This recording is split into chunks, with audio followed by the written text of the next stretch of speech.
Introduction. The famous French Enlightenment philosopher Jean-Jacques Rousseau famously said, "Man was born free, but everywhere he is in chains." Of course, Rousseau was talking about politics and religious systems when he said this. However, his observation is spot on regarding how most people choose to live their lives.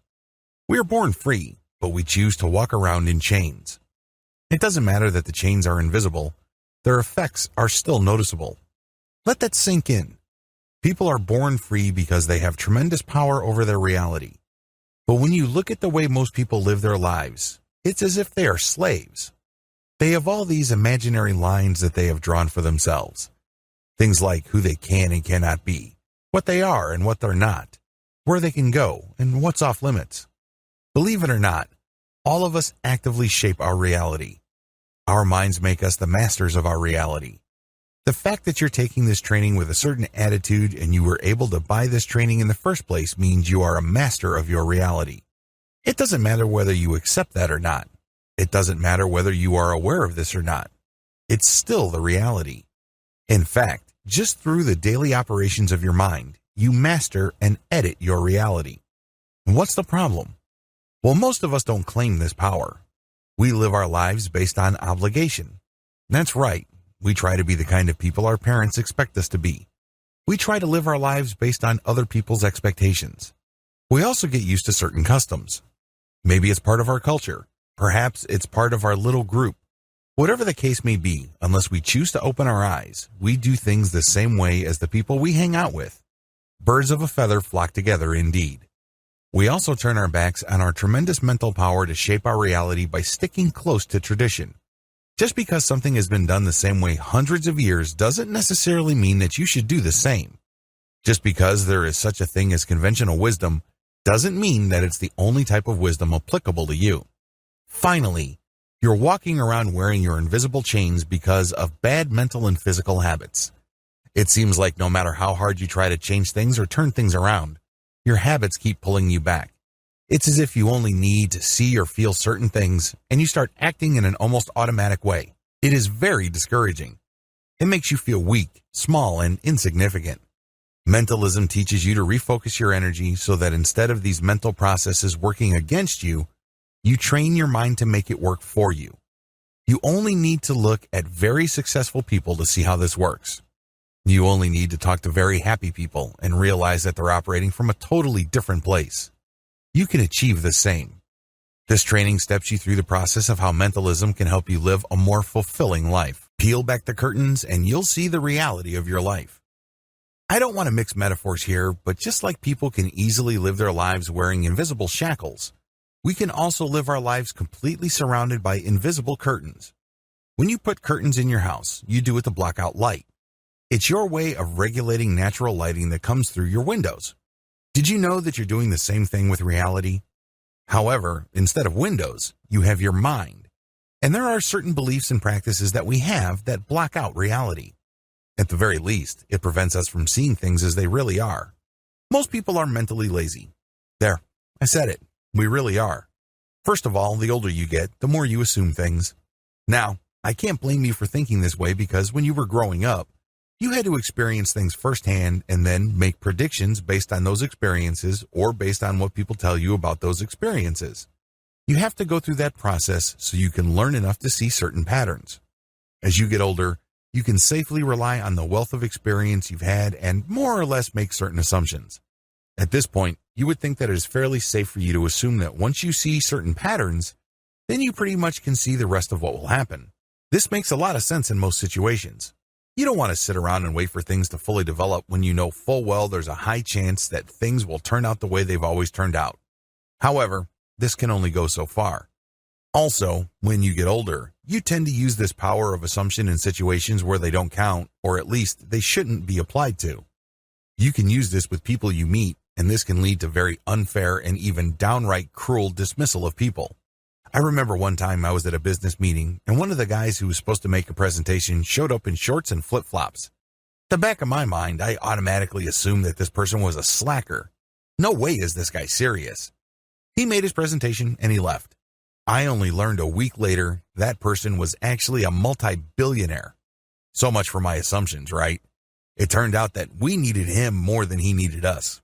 He obviously did not need our money. I assumed that since he had that attire, or lack thereof, that he wasn't professional or that he was some sort of loser. Do you see how this works? As you get older, you need less and less input for you to jump to conclusions, and this can be very dangerous. You might actually be locking yourself out from a tremendous amount of truths and opportunities out there. Another form of mental laziness involves your expectations. In a way, this works in a similar way to assumptions. When we find ourselves in certain situations, we think we are right to expect certain results. We feel that somehow, some way, we're entitled to certain things. This is a problem because the more entitled you feel to certain results, the less likely you are to work for them. You're less likely to be open-minded. You're not looking for a challenge. You become less flexible. It can lead to a serious mess. Unfortunately, the only person we have to blame is ourselves. It's too easy to become a prisoner of one's expectations. Finally, we can develop such a crippling sense of entitlement that we do not take initiative. We feel that the world has to come to us. We feel that people have to impress us, or they have to take the first step or make the effort.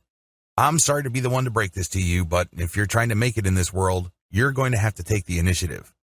You're going to have to bring value to other people's lives. It's not like they owe you fame, riches, and power. You have to prove yourself. You have to establish a track record. You have to develop a brand. All of these take initiative. All the things I've described above can act like mental curtains. In fact, the longer you refuse to cast aside those curtains, the easier it would be for you to feel stuck. Please understand that you're feeling mentally stuck not because somebody has a gun pointed at your head and demands that you be miserable and powerless.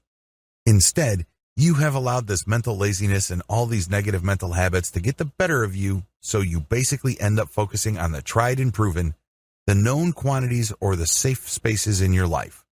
Everything else is off limits. You just can't be bothered with them. You'd rather focus on what you think you know. This is mental laziness. These act as curtains that block out the healthy challenges you need to master reality. To peel back the curtains of your life, you need to do one thing: take inventory of your life. Have you ever worked for a retail store? When I worked for a pharmacy right after high school, I was hired as temporary staff to take inventory. I didn't know that the typical drugstore had so much stuff. I saw this firsthand because I had to count everything. That's what an inventory is. You have a clipboard in one hand and you have a pen in the other, and you are looking through different categories and subcategories of products, physically counting these products, sorting them. Sometimes we have to take out a box and store stuff away. In many cases, we have to go back to the storage room, take stuff out of boxes, count them as well as count and mark the boxes.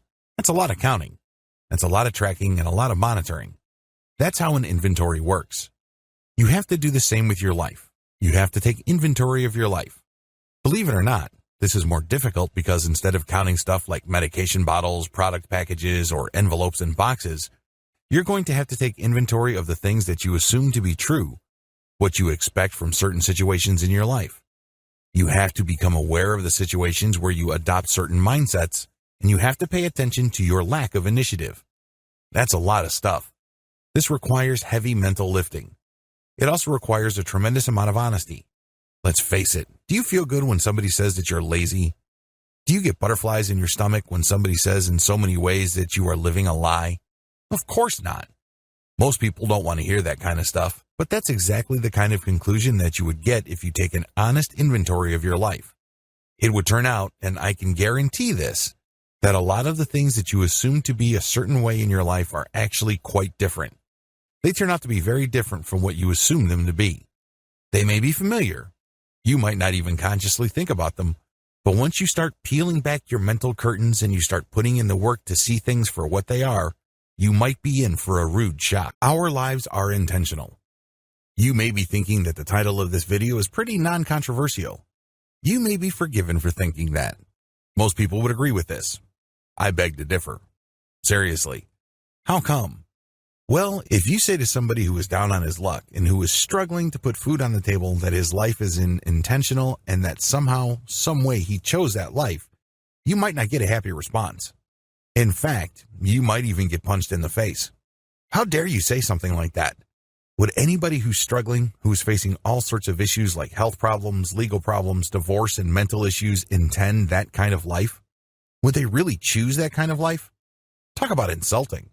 Don't be surprised if you get this kind of reaction. However, regardless of how people react to this reality, it is still reality. I know it's a hard pill to swallow. You have to remember that once a person makes a certain decision and the consequences of that decision appear, that person becomes very, very creative in making up all sorts of excuses, justifications, and reasons to blame others for what happened. We all have that inner genius in us. However, none of this, as painful and unpleasant as it may be on many levels, takes away from the fact that our lives are intentional. How come? Our internal world is the cause of our external world. That's right. Everything about you that other people can observe ultimately came from your internal mental processes. This can be something as shallow and superficial as your haircut, what kind of clothes you wear, how much you weigh, your complexion, how healthy your skin is. This also explains how big your house is or whether you're renting or owning. This is also the cause of the kind of car or means of transportation you have. Your internal world also explains how much money you have in the bank, how much respect people give you, the kind of degrees you have or don't have, so on and so forth. All these come from within. This is a very, very touchy issue for a lot of people because once we all agree that our lives are intentional because of our internal world producing our external result, it becomes obvious that somewhere down the line, some people made the wrong choice. People don't like to be wrong. People don't like to be made to feel that they're being blamed for their own failures or bad decisions.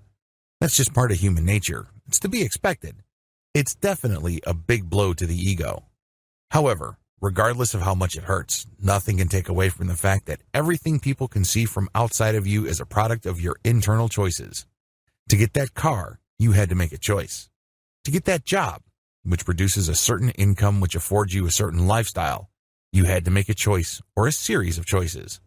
To get that degree or to drop out of high school, you had to make certain choices. All these are internal, and guess what? They can be traced to your values. These values are not set by heaven for you. They're not inherited from somebody else. They're not something that just dropped into your lap. They're choices. Just as some people can choose certain values which lead to a certain lifestyle and certain life results, others can choose other values which produce different results. Again, this is not welcome news to a lot of people. People do not like to be confronted face to face with this reality. Everything in our lives are choices. Don't get me wrong. Sometimes your responses to whatever the world brings your way are repeated so frequently that they seem almost automatic. Don't assume that just because you can predictably respond a certain way when you detect certain things that this is somehow automatic behavior.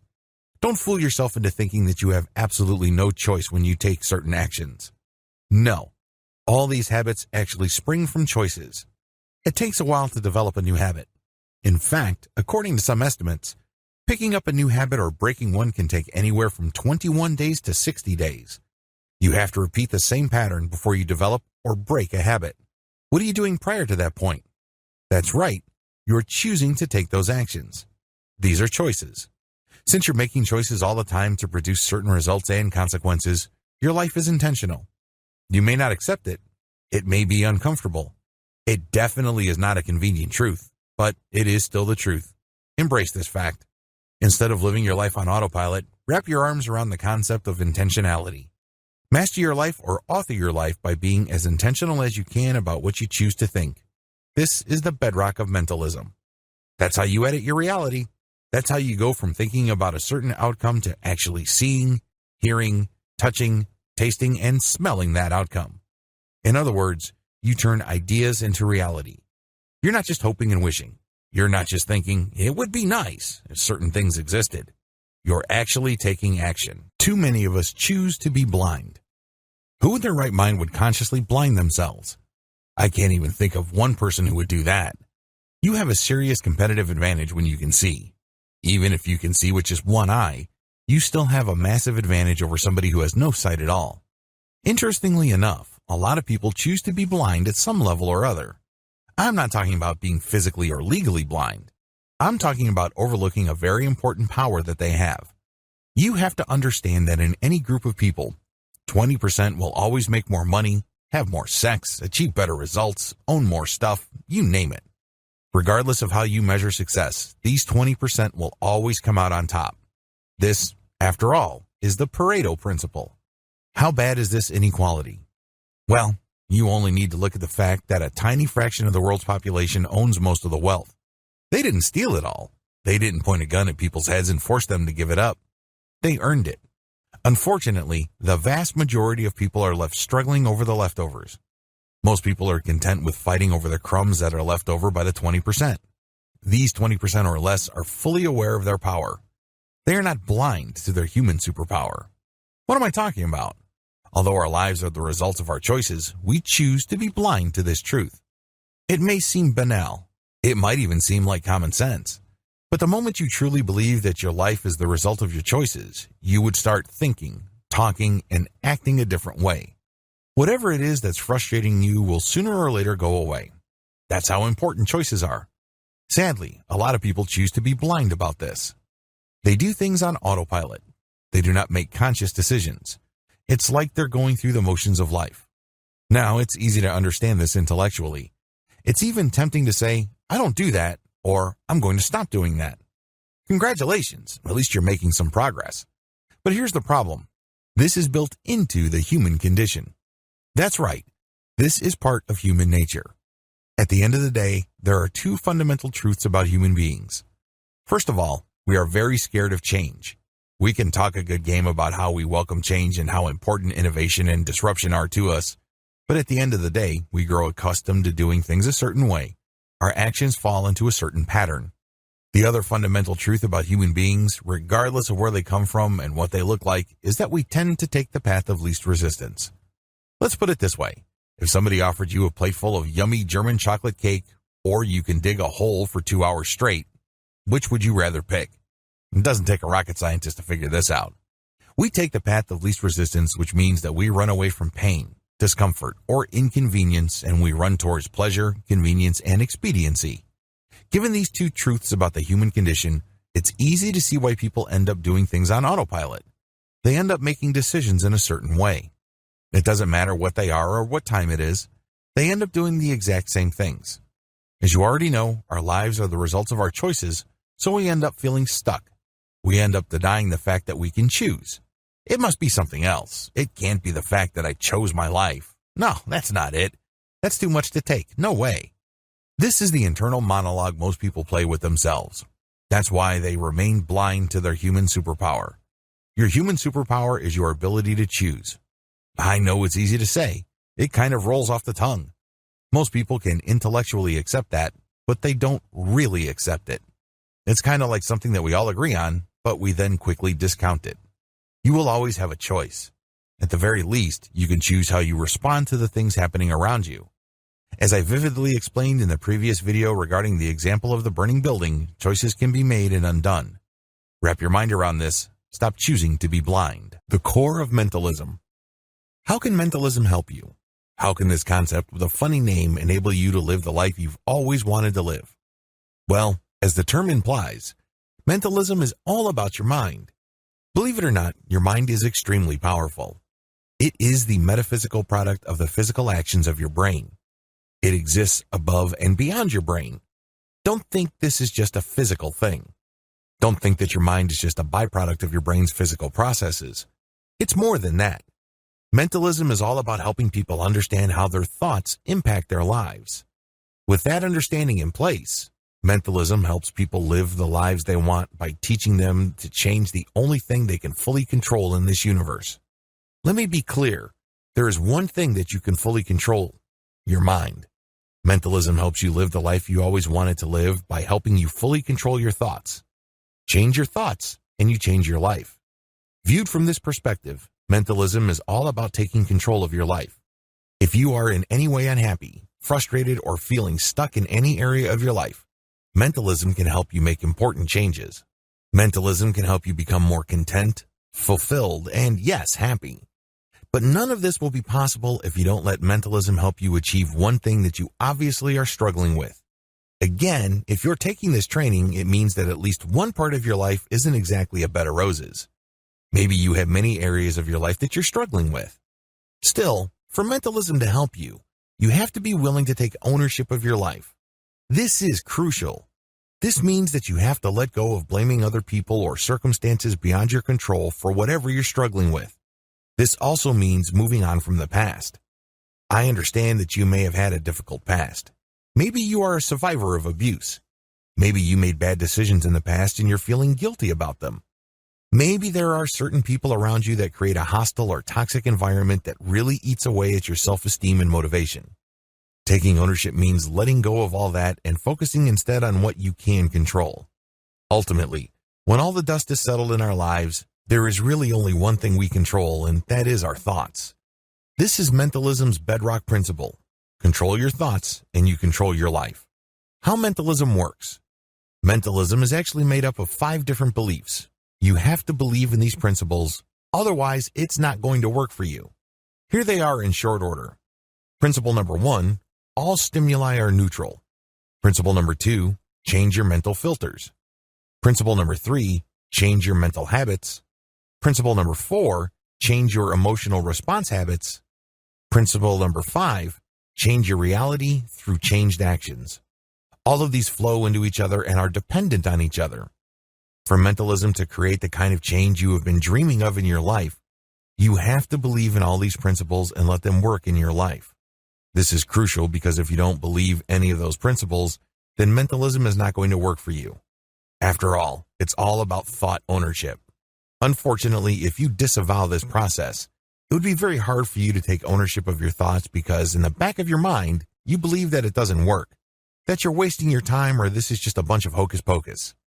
This leads me to a very important point that can undermine the effectiveness of mentalism. All stimuli are neutral. Believe it or not, the world is neutral. I know it's kind of hard to believe. After all, it seems that your boss has it in for you. It seems that people just don't get you, so they say and do all sorts of negative things. Sometimes you wake up on the wrong side of the bed and it seems like the whole world is turned against you. But if you're completely honest and you look at the big picture of what's going on and you dare to process everything past your emotions, there's only one conclusion. The world is neutral. It may not seem like it, but it is. Here's how it works. Every single moment, you are picking up thousands of signals. These signals are things that you see, hear, touch, taste, and smell.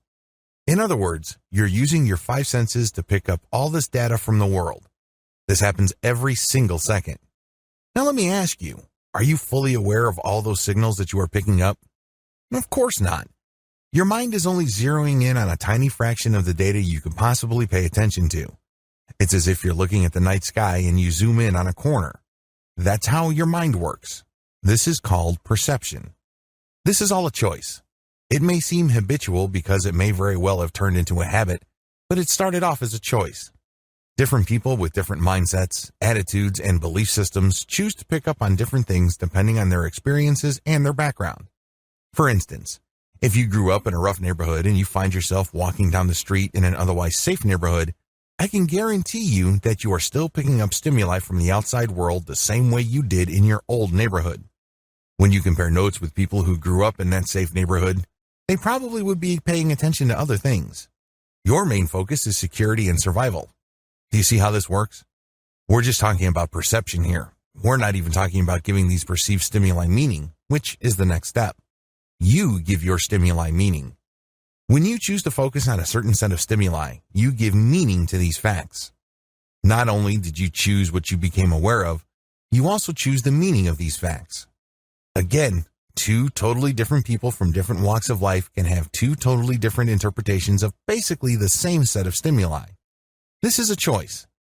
It's interesting enough that you choose what set of data to focus on, and then you take it to the next level by interpreting the data in your own way, which is definitely different from the way the next person analyzes the same set of data. This is your mindset. This is your attitude. This is your perspective. Understand that you own these things. These were not pumped into your brain. People did not force you to think this way. Somewhere down the line, you chose to think this way. Again, it may seem like a habit. It may even seem like it's just part of your personality because you repeatedly do this, but it all started out as a choice. I need you to keep coming back to that point. If you believe that you have a choice, then you have power over your life. Just as you can choose to do certain things, you can choose to stop doing them and do something else. You choose what you think about. Now that you have given these stimuli meaning, then you start thinking about them. What do they mean? How do they impact you? Most importantly, How do they relate to your personal narrative? Please remember that people always carry around a personal movie script. I'm not talking about a physical manuscript that they lug from point A to point B. I'm talking about their personal story that they keep reciting in their heads. They keep saying, this is who I am. This is who I'm not. This is what happened to me. This is what I'm capable of. This is where I'm going. This is what I've done. So on and so forth.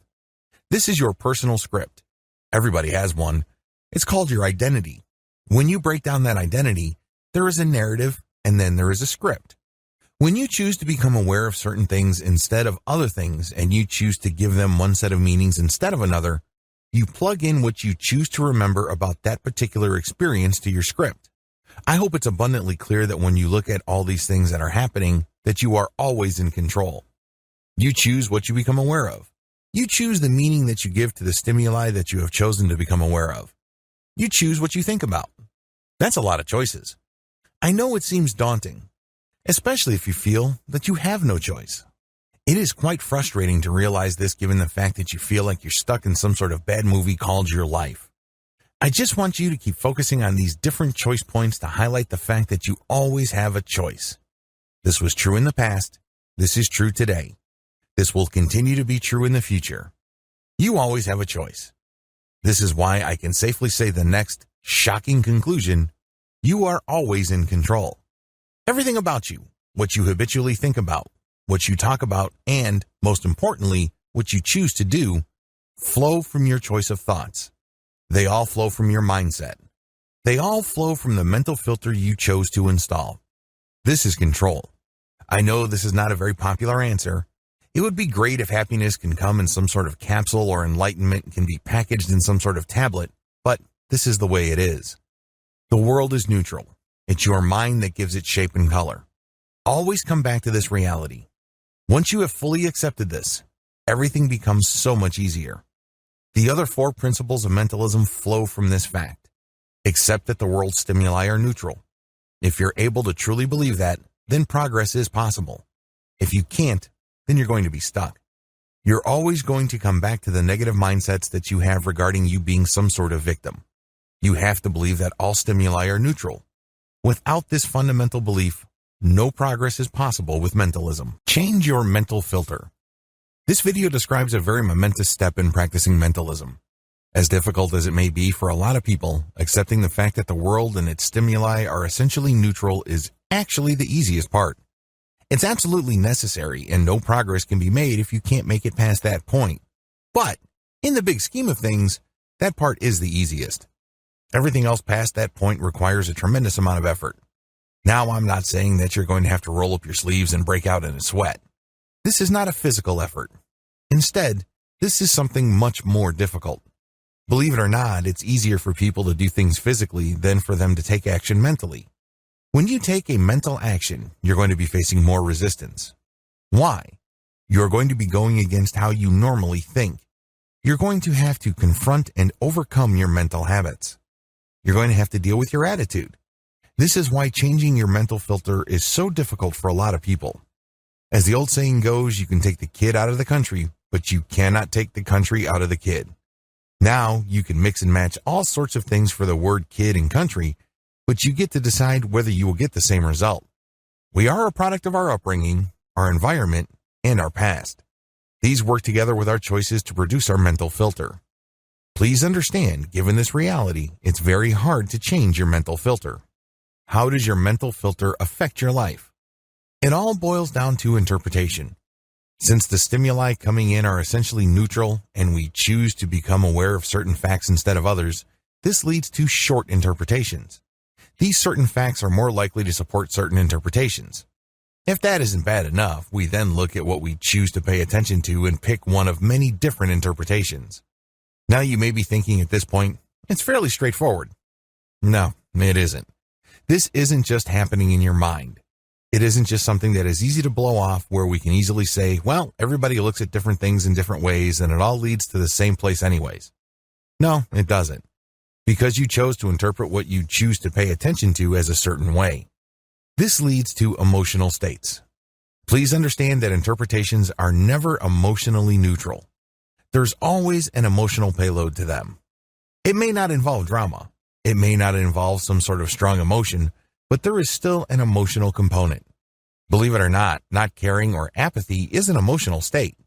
Now that your interpretation has triggered this emotional state, what happens next while your emotional state, like it or not, and regardless of whether you are aware of it, impacts how you talk and act. It also impacts what you focus on. When you start talking a certain way with people, you start influencing people around you because they listen to you. More importantly, when you act a certain way because you assume that things are a certain way, these actions are not restricted to you.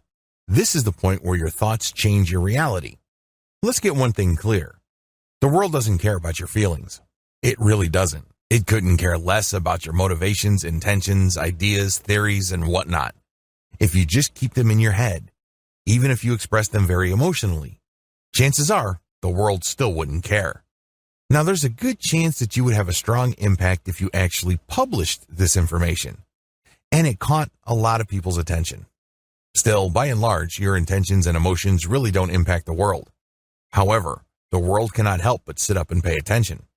When you let your emotional state change how you behave, at that point, you start changing your reality. At that point, your actions start impacting the people and the things around you. You start changing your world, and the world can't help but react. This is how we edit our reality. And it all begins with our thoughts and mental filters. By just making key changes at each step of the process, you end up changing the actions you take. When you change your habitual actions, you change your life. This is how mentalism works. It's all about taking full ownership of your mental filter. Choosing an empowering filter. When you read certain situations in your life, whether they're happening now or whether it happened in the past, always understand that you can choose your filter. Always understand that there is at least one filter that is empowering. At the very least, it won't make you feel small, weak, powerless, and passive. Find that filter. Read a situation in a way where you remain in control. You will always say to yourself, if I feel negative, it is because I've chosen to feel negative. If I feel small and weak and powerless, it's because I've chosen to feel that way. And the more you keep coming back to that affirmative statement of a quote, it's because I have chosen that quote. You are doing it right. You are on the right path. Why? Because you have chosen to take off your blinders to the superpower you have. The only power you need in this life is your choice. Your power of choice. This is what shapes your reality. This is what gives birth to a brand new or universal universe of opportunities for yourself. You are not your past, even if you're 50 years old. You can still go back to school. You can get retrained even if you have been physically abused, bruised, and battered in the past. You can still have better relationships. It's your choice. In all of this, it is all your choice. This is why you have to keep coming back to the power of your choice. This is the most empowering realization you'll ever get. Use this as the bedrock of all filters. You choose to be aware of, and you choose to craft for yourself. Change your mental habits. I know in video 6 we did quite a bit of heavy lifting. Believe me, personally speaking, it's really very hard to process all the information in video 6. Still, it's absolutely necessary. Now, if you thought video 6 was difficult, video 7 can be quite a doozy. How come? Well, it's one thing to realize the importance of our mental filters and how big of an impact they have on how we think, talk, feel, and act. Taking control over the whole process, it can be very, very challenging. This is due to the fact that as we get older, we feel that there is really only one way we can behave. There's only one way we can respond to the world. Of course, as I've mentioned previously, this is an illusion. You always have a choice. In fact, if you draw the process out, starting with your thoughts or starting with your perceptions all the way to your actions, there are many specific and distinct points where you can step in and take control of the situation. Your choices in these distinct parts can drastically change the outcome of your situation. That's right. Regardless of how seemingly hopeless, bleak, and negative these previous parts may be, you can still end up with a happy ending. The problem is it's easier to accept this intellectually than to process this on an emotional level. They always say even the very best ideas that make intellectual sense to you are not going to help you in your practical everyday life unless they sink to the level of your heart.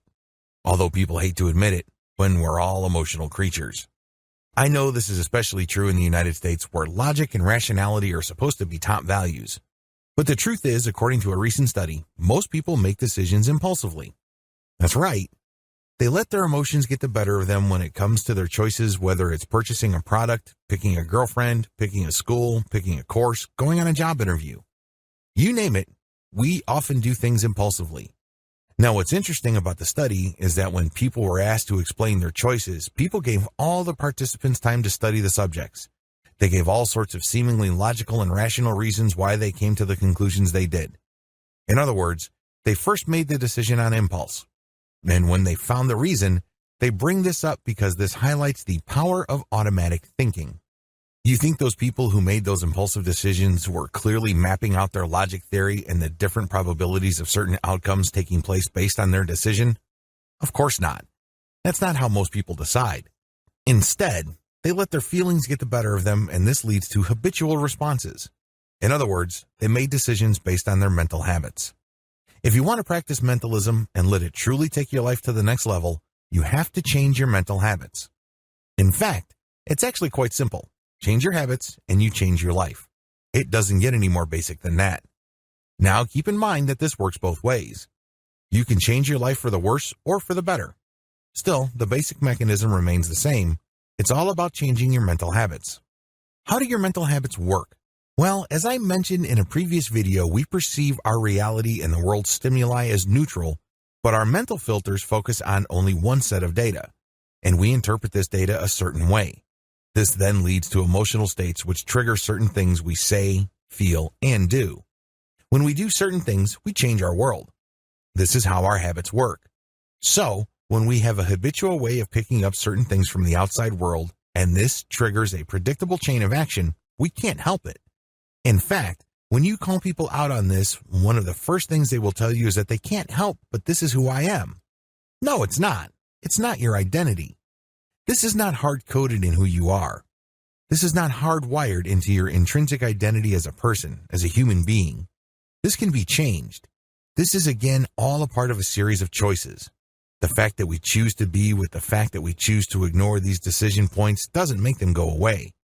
There are still choices. The fact that this process seems to go by so quickly or even in an instant shows you the power of mental habits. If you want to change your life, you have to change your mental habits. The first way to do this is to deconstruct how habits work, perhaps. Habits deconstructed. So what is a habitual action? Now don't get excited.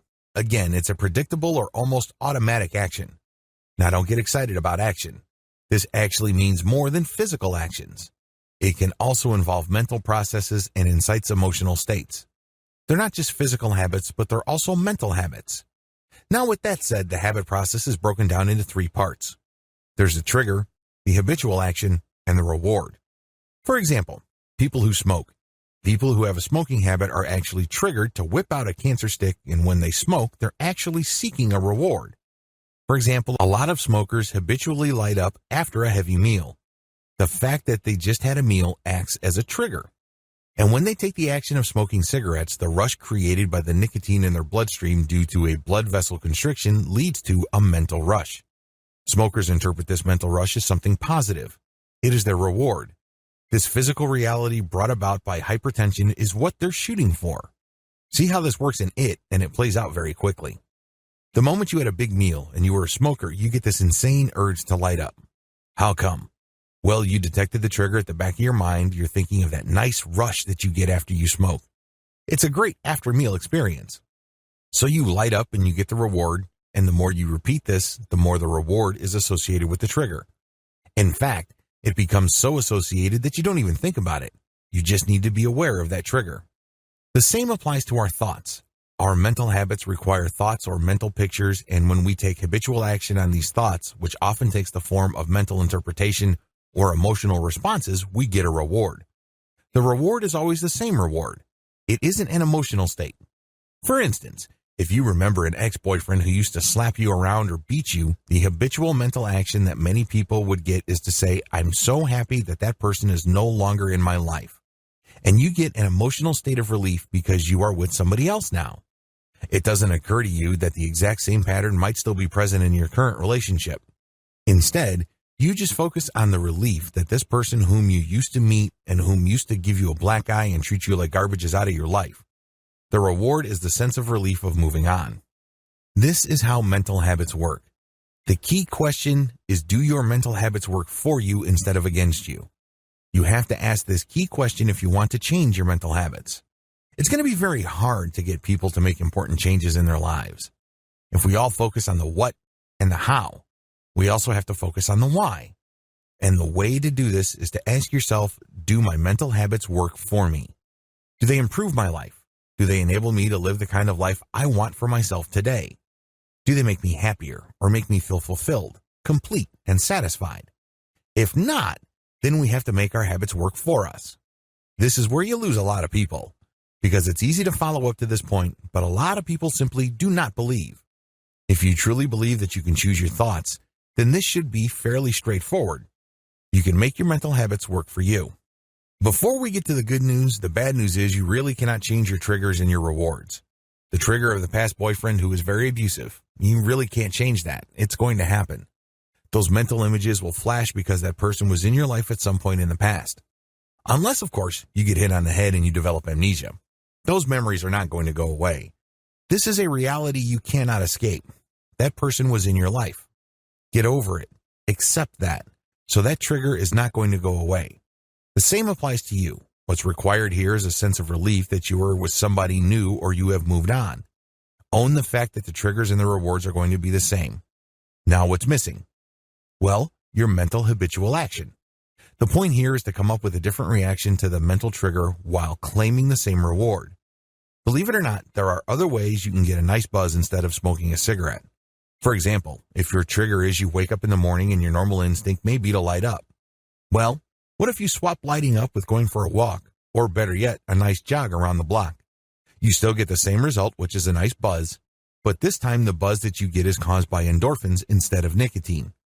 However, since you've changed your physical habit of running instead of smoking, you get other side benefits. You lose weight, you look better.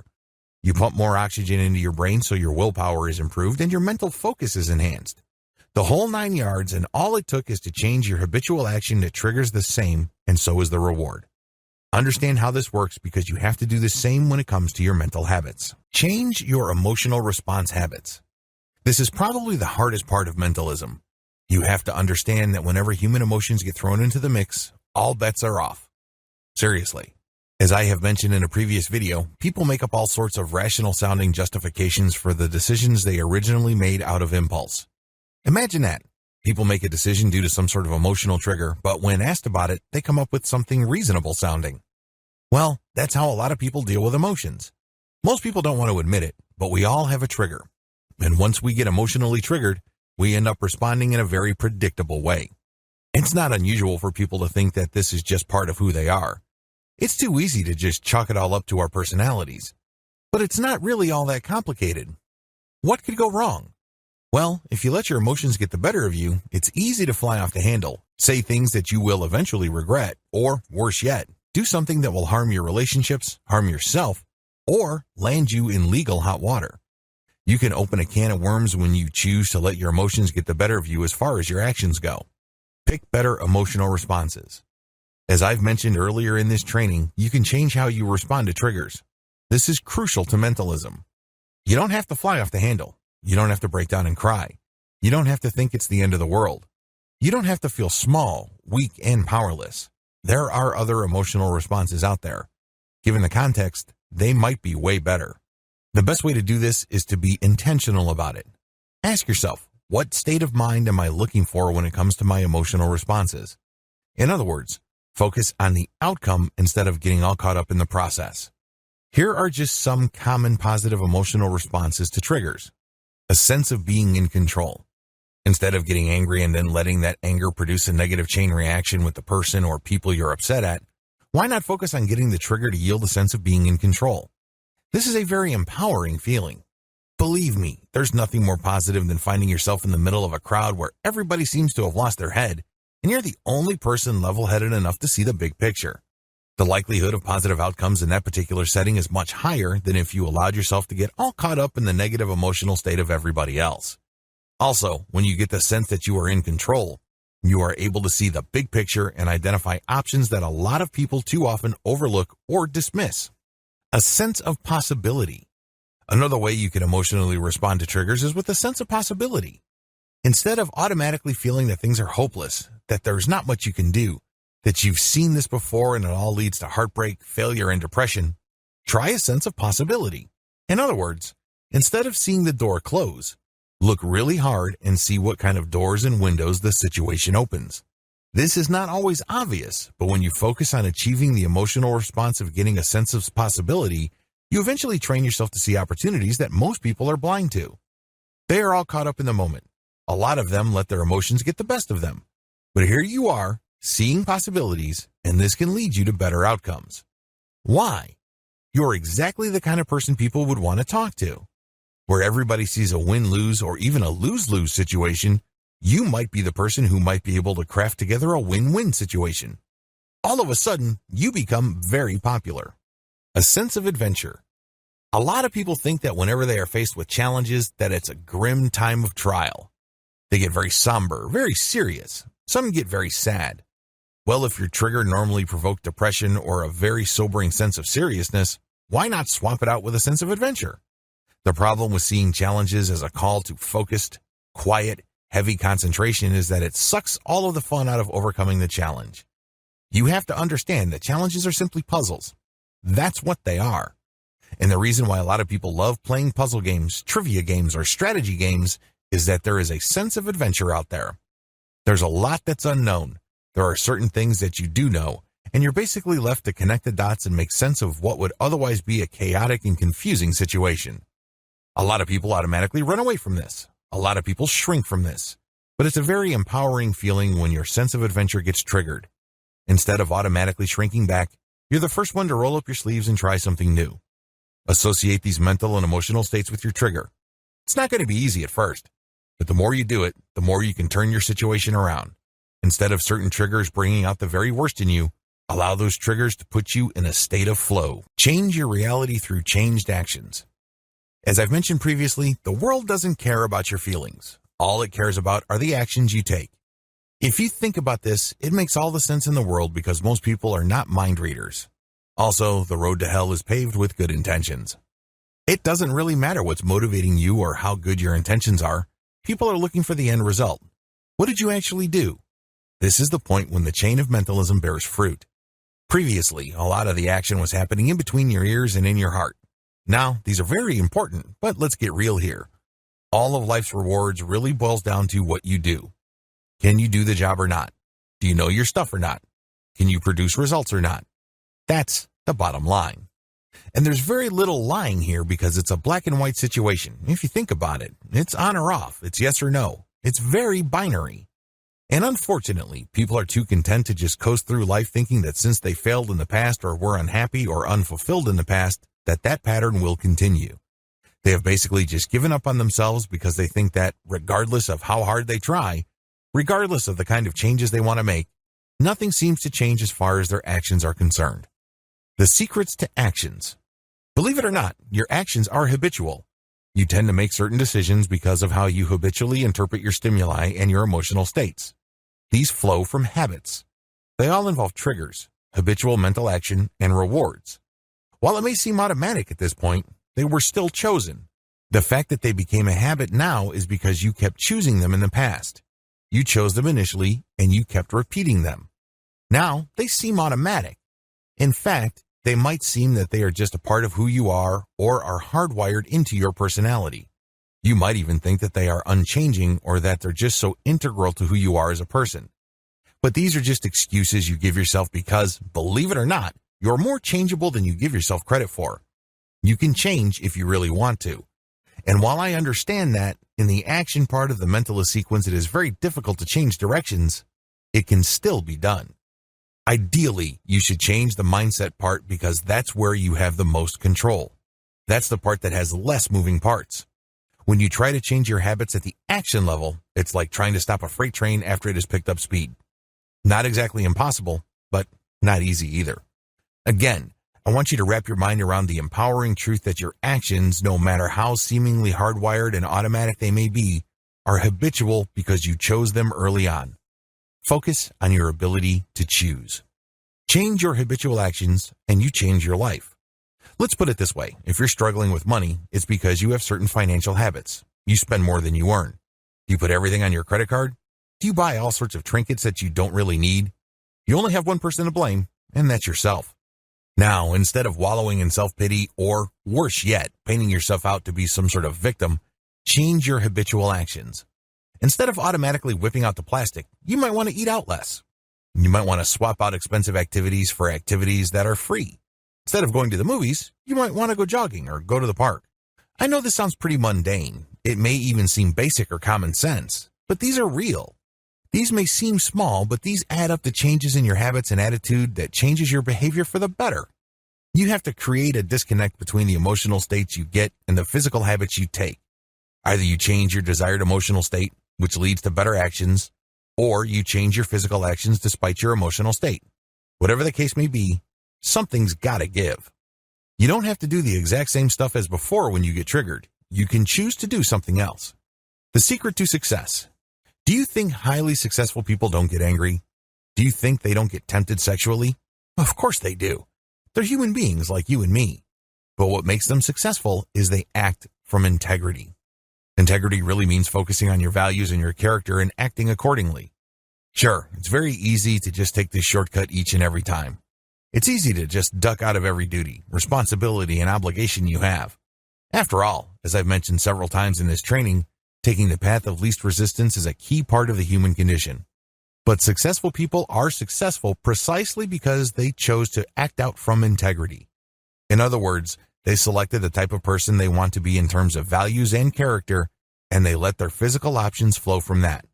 This means that they're no longer slaves to their circumstances. And no matter how the world slaps, spits, or mistreats them, they find it in themselves to react with class, dignity, and civility.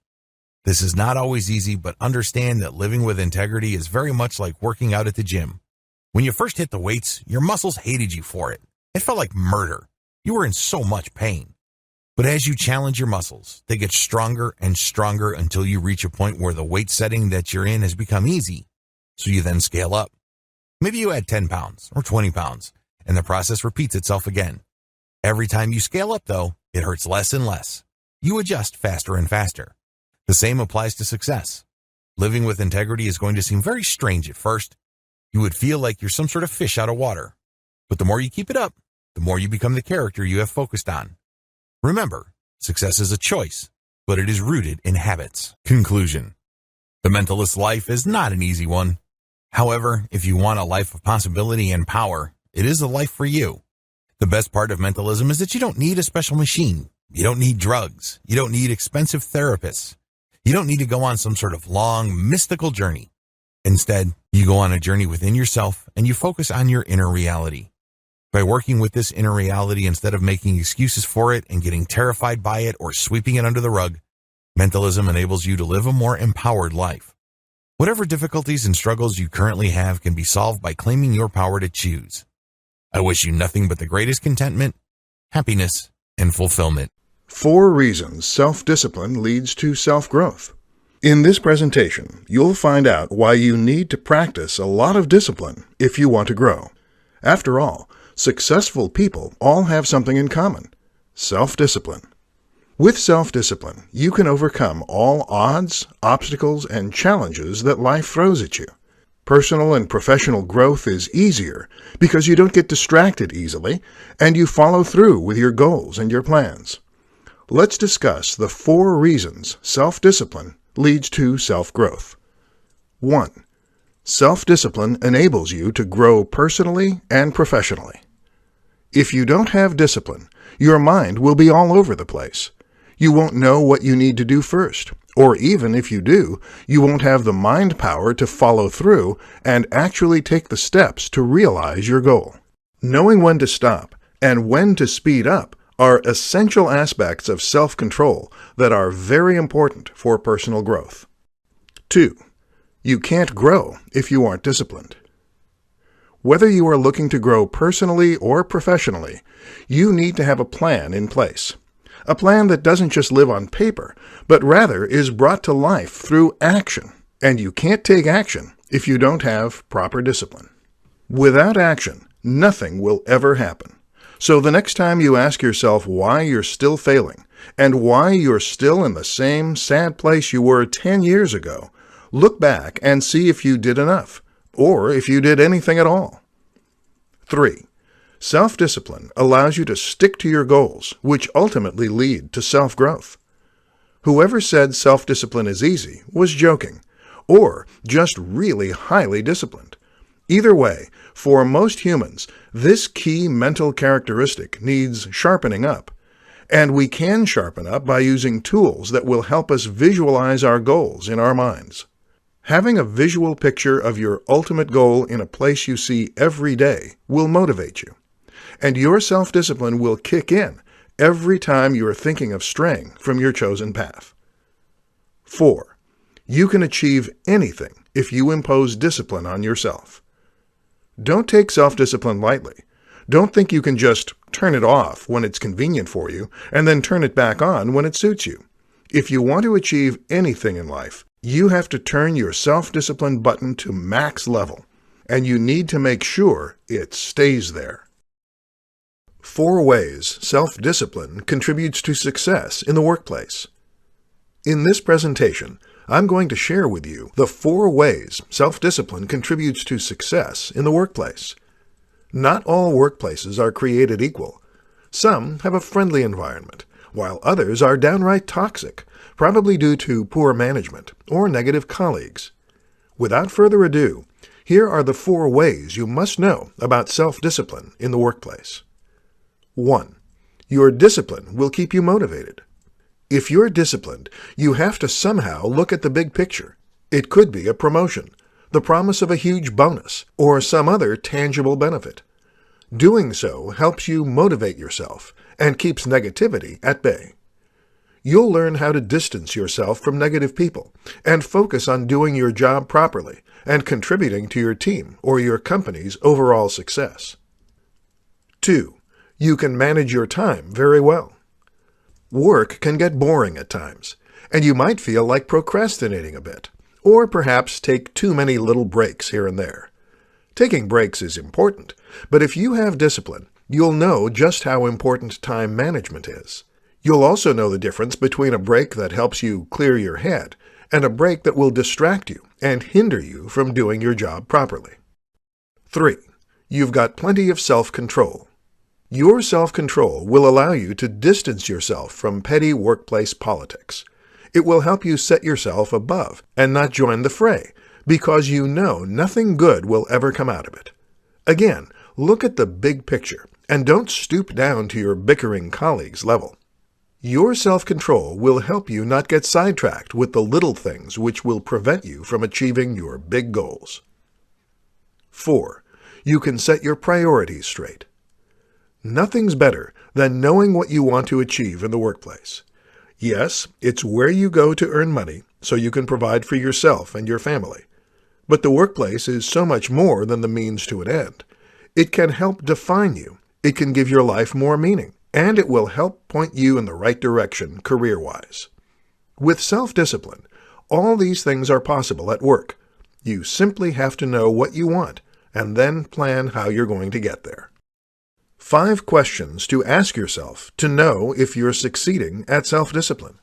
Sometimes we think we're good with something, when in fact it's the total opposite. We may think we're doing great on disciplining ourselves, but in reality, we're far from it.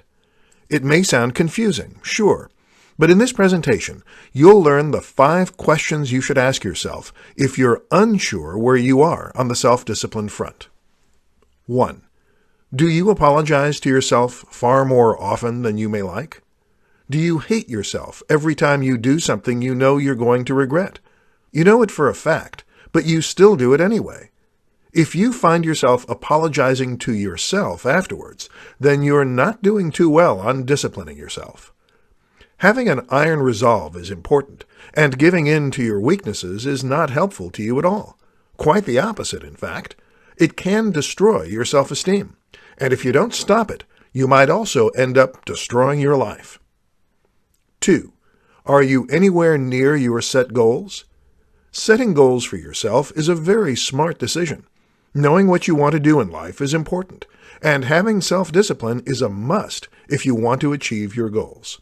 The more disciplined you are, the closer you will be to achieving your goals. 3. Do your friends think you're disciplined? What do your friends think of you? Do they applaud your incredible self-restraint every time you tell them no when you get asked to do stuff that's going to be counterproductive to your goals? If yes, then I dare say you're quite well disciplined. 4. Do you find it easy to say no to things that tempt you? Can you easily stay away from temptations? How often do you say no to tempting offers? Saying no sometimes takes sheer willpower and self-control, especially if you want something badly, but know nothing good is going to happen if you say yes. 5. On a scale of 1 to 10, how disciplined do you think you are? Answer this question honestly. Do you think you're disciplined enough to succeed at whatever it is you put your mind to? Have you got your blinders on when it comes to pursuing your dreams? And are you now closer than ever to achieving your goals than you were yesterday? If you answered yes, and if you answered 9 or 10, then congratulations are in order. You are one disciplined individual. 5 reasons self-discipline is important for long-term goals. Long-term goals are something you want to achieve or accomplish in the future. It can be something material, like saving for a house, or something intangible, like mapping out your whereabouts in 5 or 10 years. With it being some time away, you might be tempted to divert funds or resources to fulfill a short-term goal instead. With that being said, you'd find it difficult to achieve any of your long-term goals if you don't have discipline. Whether you're trying to save up for a car, a house, a holiday abroad, or any other long-term goal, you need the self-discipline to achieve it. Here's why self-discipline is a key if you want to fulfill your long-term goals. 1. You can resist temptations. Without self-restraint and self-control, you can easily fall prey to temptations. If you've saved up a healthy sum for, say, for example, a house, you might be tempted to spend your cash on a short-term need, especially when there are some really nice retail deals going on. 2. You can stay focused on your goal. With self-discipline, you have your eyes on the horizon, on your end goal. You can look at whatever's happening around you, but your eyes are glued to your long-term goal. In short, you stay focused and resist temptations. 3. You can control your reactions and emotions. Seeing your favorite smartphone on sale can be very tempting, but your self-discipline will stop you and help you rein in your emotions. So even if you're longing to buy that phone, you know all you're going to be doing is looking at it. 4. You can overcome procrastination and laziness. Long-term goals can seem so far away, and it's so easy to think you've still got time to procrastinate, sit around, and binge-watch your favorite TV shows. But if you have self-discipline, you know you don't have time for that nonsense. You'll work hard every single day because you know that will bring you a step closer to your goal. 5. You can get back up again whenever you stumble and fall. Nobody's perfect. Even perfectionists fail. It's just a sad fact of life. But if you have self-discipline, you'll get back up, dust yourself off, and then go back to chasing your long-term goal. In this presentation, you're going to learn 5 different ways you can strengthen your self-control and improve your self-discipline as well. Self-control is a skill that everyone needs to master. If everyone had self-control, life would be so much easier for everyone on this planet. You're upset at someone? You don't go after them if you have self-control. With self-control, you can rein in your emotions, your actions, and your words. It's such a powerful skill, but admittedly, it's difficult to master. 1. Exercise regularly. Exercising helps a lot with strengthening self-control. After all, it's so easy to not go to the gym, lift some weights, or even just walk around briskly for a few minutes. Laziness is the ultimate self-control killer. So just by taking the mental leap to exercising, you're already showing signs of self-control progress. 2. Take time to relax. When you're in a relaxed state, you tend to see the big picture. You're generally happier, more agreeable, and more likable when you're not anxious or stressed. If life gets in the way and you feel like you're losing your self-control, take a break from it all and find a moment to relax. You'll immediately see a noticeable difference in your demeanor and be able to think things through. 3. Avoid getting stressed out. Getting stressed out is not healthy, but of course we can't avoid it no matter how hard we try. There are always plenty of reasons to get stressed, whether it's at home, at work, at school, or even while shopping. We simply can't escape it. We can, however, exercise self-control by stepping back for a moment, breathing deeply, and exhaling. This is a quick fix for stress, but ultimately, you should relax and try to get some sleep to recover your self-control. 4. Get enough sleep. Notice how cranky you get when you don't get enough sleep? How every little thing annoys you or irks you? We all need to get enough sleep each night. Otherwise, no matter how well we build up our self-control, it's going to end up in the drain, simply because our brains are too fuzzy to think clearly. 5. Look at the big picture. When you're planning for something for the future, you draw a big picture in mind. That is what you want to happen, and you're taking the steps leading up to that end goal. When you're confronted with something that threatens to undermine your long-term goals, exercise some self-control so you don't lose sight of the big picture. 7 easy ways to resist temptation and improve self-discipline. We've all been tempted by certain things. Some you can easily walk away from, while some are much harder to shrug off and will require supreme willpower and self-control.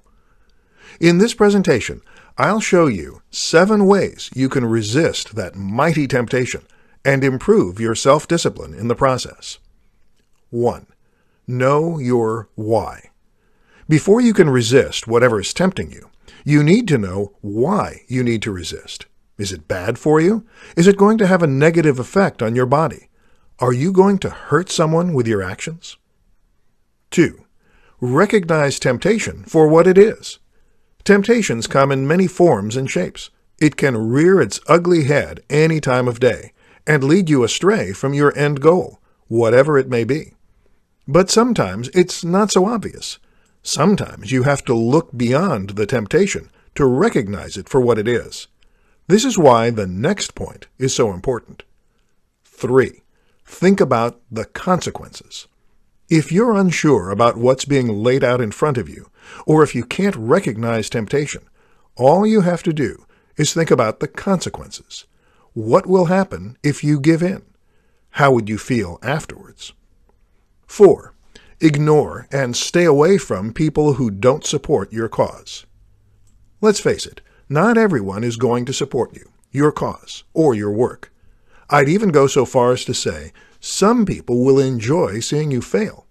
If you have people like this in your life, ignore them, or better yet, stay away from them. 5. Walk away and don't look back. Don't be afraid of walking away from negative people who purposely tempt you in order to see you fail.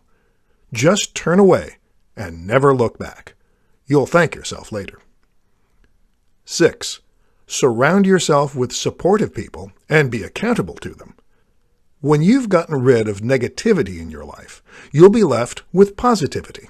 Form a mini support group and tell people about your goals and make yourself accountable to them. 7. Reward yourself. Come up with a creative reward system for every temptation you resist. When you're looking temptation in the eye, think about the reward and how it's going to be so much better than whatever is tempting you at that very moment. Learn these 7 methods by heart, and you'll see your self-discipline improve in no time. How to create the right goals for yourself. In this presentation, you will learn how to create the right goals for yourself, for your family, and your business. Creating both short-term and long-term goals is important if you want to be somewhere or be somebody in the future. Goals propel us forward when life gets us down. When our environment is toxic and we can't seem to see what lies ahead of us, goals are what keep us alive. They give our lives a sense of meaning, a sense of purpose. We know where we want to go, so we're going to go there. We know what we want to do, so we're going to do that. So how do we create the right goals? First, think of what you want to work towards. Something that uplifts you when you think about it. Maybe something you're passionate about. Or if you love a good challenge, something you know will be challenging to achieve. It should be something concrete and definite, and not something vague. Second, carefully write down your goals. Break them up into mini goals so they'll be easier for you to process. And then add timelines for each, like how long it will take you to accomplish this particular goal. Doing this makes your goals more realistic and easier to attain. Third, you can tell your partner, your parents, or your best friend. Basically, anyone who will help you feel accountable and will do progress checks on you from time to time. Knowing that someone's checking up on you will help motivate you and keep you disciplined enough to follow your mini goals on the way to achieving your big goals. Fourth, now that you've planned out how you're going to achieve your goals and formed a support system, you need to take the first steps. After all, you can't get anywhere near your goal if you don't do anything. You can make the most detailed plans, but if you don't take any action, nothing is ever going to come out of your plans and your goals. Fifth, you have to practice a lot of self-control and self-discipline to make sure you stick to your plans and meet your mini-goals. There are going to be a lot of temptations along the way, so having both control and discipline is essential to your success. Lastly, don't forget to celebrate each milestone you achieve. And when the day finally comes and you've reached your goal, take a moment to look back and appreciate all those who've helped you reach your destination. How to form a positive habit in 6 simple ways. Building self-discipline takes a lot of practice and a lot of time. One way to make the self-discipline building process shorter and quicker is by developing or forming positive habits. In this presentation, I'll show you 6 quick tips to help you form positive habits easily. 1. Focus on forming one new habit at a time. It helps to form a habit that will help you realize your goal. But don't go rushing into forming multiple habits at once. You can, of course, but I don't recommend it. Focusing on one habit is not only great for making sure the habit sticks, but it's also great for developing your self-discipline. 2. Don't rush. Take baby steps. Forming a new habit will take time.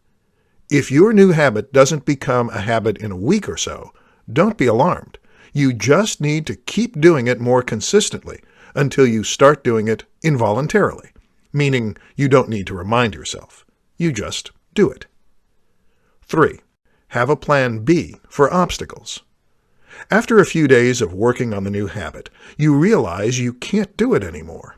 It could be a physical limitation, or even a mental one. Whatever the obstacle may be, have a backup habit in place so you can still meet your goals. 4. Anchor the new habit to an established habit. It makes sense to connect your new habit to an old habit, right? You're already doing something out of habit, so why not connect your new habit to it too? It will be easier for you to remember, too. 5. Commit for a set period of time. Forming a new habit will take time. There's just no other way around it. You can have all the money in the world, or you can be the smartest person ever. But the fact is, you need to put in the time to establish a routine and form a new habit. 6. Be consistent.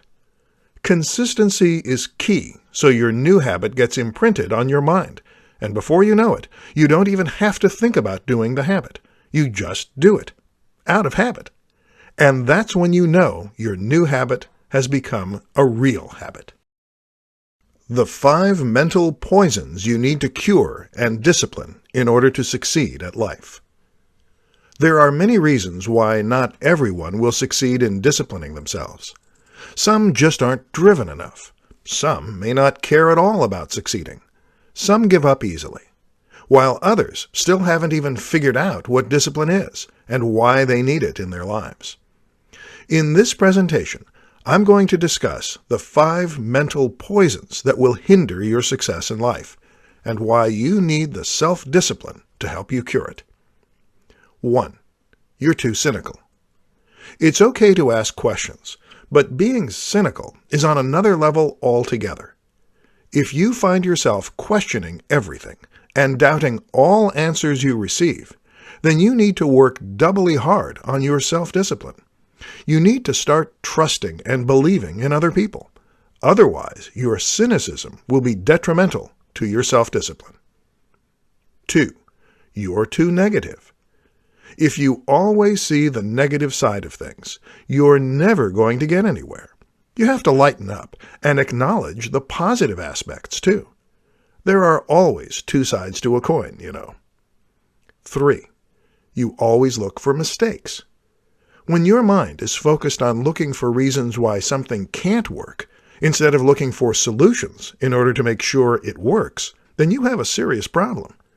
Risk is everywhere, and being disciplined and confident enough to face risks and overcome these is so much better than hiding away in a corner, afraid of your own shadow. 4. You escape from challenges you face. Oh yes, the sweet escape.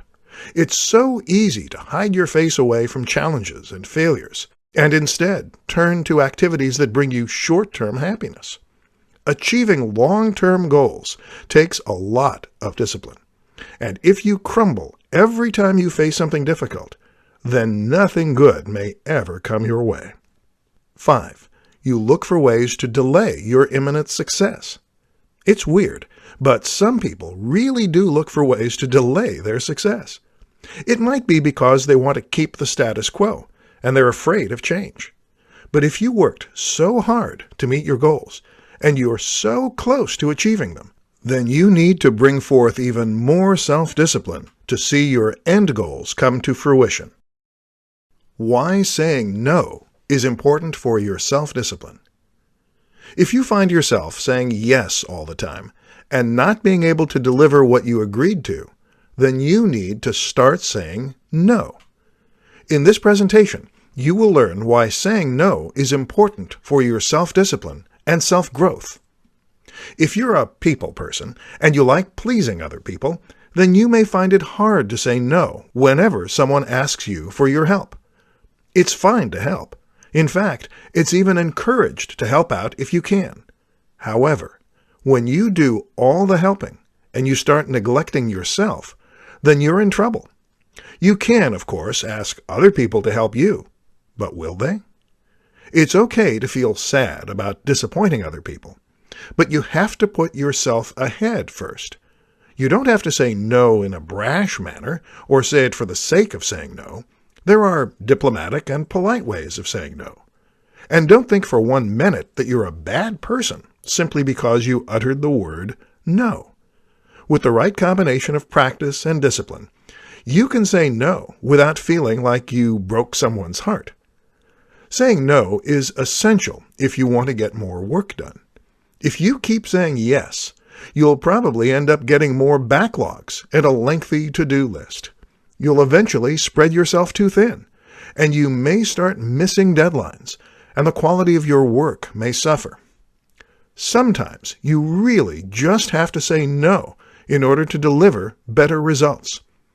Saying no takes some getting used to, but once you get the hang of it, your self-esteem will rise, and you'll be happier because you no longer have to be a slave to making other people happy. You'll start doing more things for yourself, and if you don't already, you'll learn to love and appreciate yourself. Building your self-discipline is a lengthy process, one that will require you to say no to things and people who will distract you from your goals. Your self-discipline will also make sure you say yes to things that will contribute to your growth and to meeting your many goals in life. This is why learning how to say both yes and no at the right moment is important for your self-discipline. 3 easy steps to finally start achieving your goals. If you've been chasing your dreams for a long time now, and it doesn't look like you're any closer to achieving it, then stay tuned to this presentation. Today, you're going to learn 3 easy steps to finally start accomplishing your goals in life. Step 1. Have a realistic goal in mind. You can have realistic goals and unrealistic goals. If you don't want to waste your time and energy, then make sure you have a realistic goal in the first place. Otherwise, if you chase after an unrealistic goal, then you'll only end up wallowing in disappointment. But what exactly is a realistic goal? A realistic goal is something that you know you can achieve, something that is feasible and attainable, something that's not out of this world, so to speak. A realistic goal is specific, measurable, and well-defined. It's something that you can break down into smaller goals or milestones. Step 2. Plan how you're going to achieve your goal. When planning, you need to write every single detail down. Otherwise, if you keep it in your head, then you're not going to make much progress. It's highly likely you'll eventually forget your plans. But if you have it in writing, then it's much easier for you to recall what you've planned. You need to plan each tiny detail until you come up with a foolproof way of achieving your goal. However, just because you've written something down doesn't mean it's set in stone. The thing with planning is that it's usually just on paper. When you go out into the real world, you may realize some details are impractical, and you'd need to adapt. The key takeaway here is that you need to be flexible. Step 3. Take action. This is where many people fail. They've got a realistic goal in mind, and they've planned out the specifics on how they can achieve that goal. However, when it comes to taking action, they bail out. They realize it's a lot harder than it looks. In short, many people are not willing to put in the work to achieve their goal. It's important to commit yourself to your goal. When you're committed, you'll be more willing to do everything in your power to keep on moving forward. With discipline, positive attitude, and hard work, you'll soon find yourself inching closer towards achieving your goals. In this presentation, you're going to learn about the 5 foolproof methods you can use to develop long-term motivation. Motivation can be a fickle thing. One moment it's there, and the next it vanishes into thin air. Just an hour ago, you were motivated to finish your daily task, but now you're looking dejected and thinking of giving up. You've lost enthusiasm. You need to figure out a way to get your motivation back. Here's how. Method number 1. Write your long-term goals down. Writing your goals down makes it easier for you to process and accept that it's real, it's happening. It's not just a figment of your imagination. When it's all in your head, it's easy to say it didn't happen. But when you write your goals down, then it becomes a very real, if distant, possibility. Method number 2. Carefully plan how you're going to achieve your goals. You need to have a solid plan in place if you want to achieve your goals. After writing everything down, you're going to need to take action, lots of it. If you fail in a daily task, attempt it again the following day. Don't just give up when the going gets tough. Method number 3. Have a visual representation of your goals. Seeing is believing. If you visualize your goal, then it's easy for you to wrap your mind around achieving it. If you can clearly see what your goal looks like and how you'd feel when you achieve it, then it will help you get through those rough days. There'll be plenty of those, unfortunately. Method number 4. Be accountable to yourself and others. Holding yourself accountable for your goals is easier said than done. It's just you, after all. For you to really hold yourself accountable, then you need to have the self-discipline to see everything through. To make things easier for you, try getting someone you trust involved in your plans. It could be your parents, your spouse, your best friend. Just make sure you choose someone who will motivate you and not drag you down with their negativity. Method number 5. Reward yourself. Having a reward system in place is very important. For every task, milestone, and small goals you tick off your to-do list, reward yourself.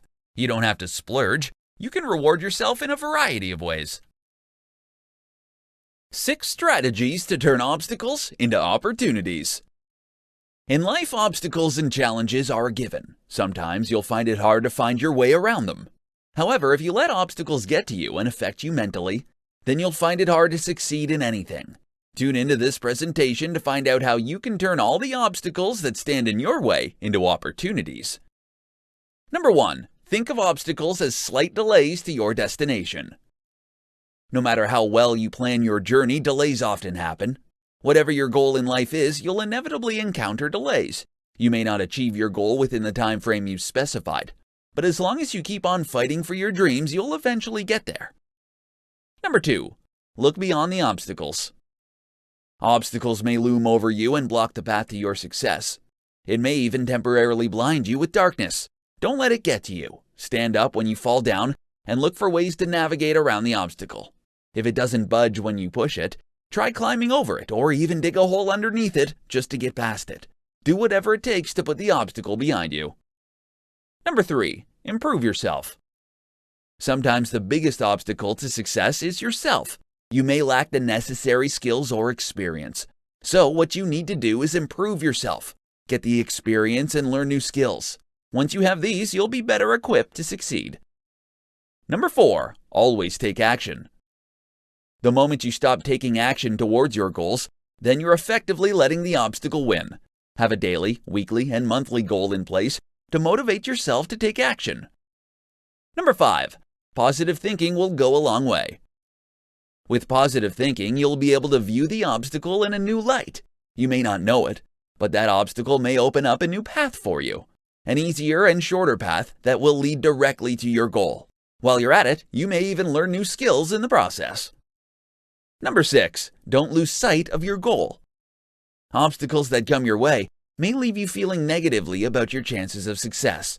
However, if you always keep your goal in front of you, and you use that as your motivation to succeed, then you'll inevitably find ways to reach your goal. 7 tricks to keep going when you feel low and demotivated. It's tough to work on something when you're not in the mood for it. It's even tougher to keep going when you no longer feel motivated to do anything. In this presentation, I'm going to share with you 7 actionable tricks so you can regain your motivation and continue chasing your goals. Number 1. Take a break. Taking breaks from time to time is important. It helps you clear your head, it helps you relax, it helps replenish your energy. When you start feeling like you're not getting anywhere and you're feeling more and more frustrated, then take that as your cue to take a break. Number 2. Do what makes you happy. Nothing releases stress faster than doing something you love. When you take a break, go to your favorite park and look at the birds or something.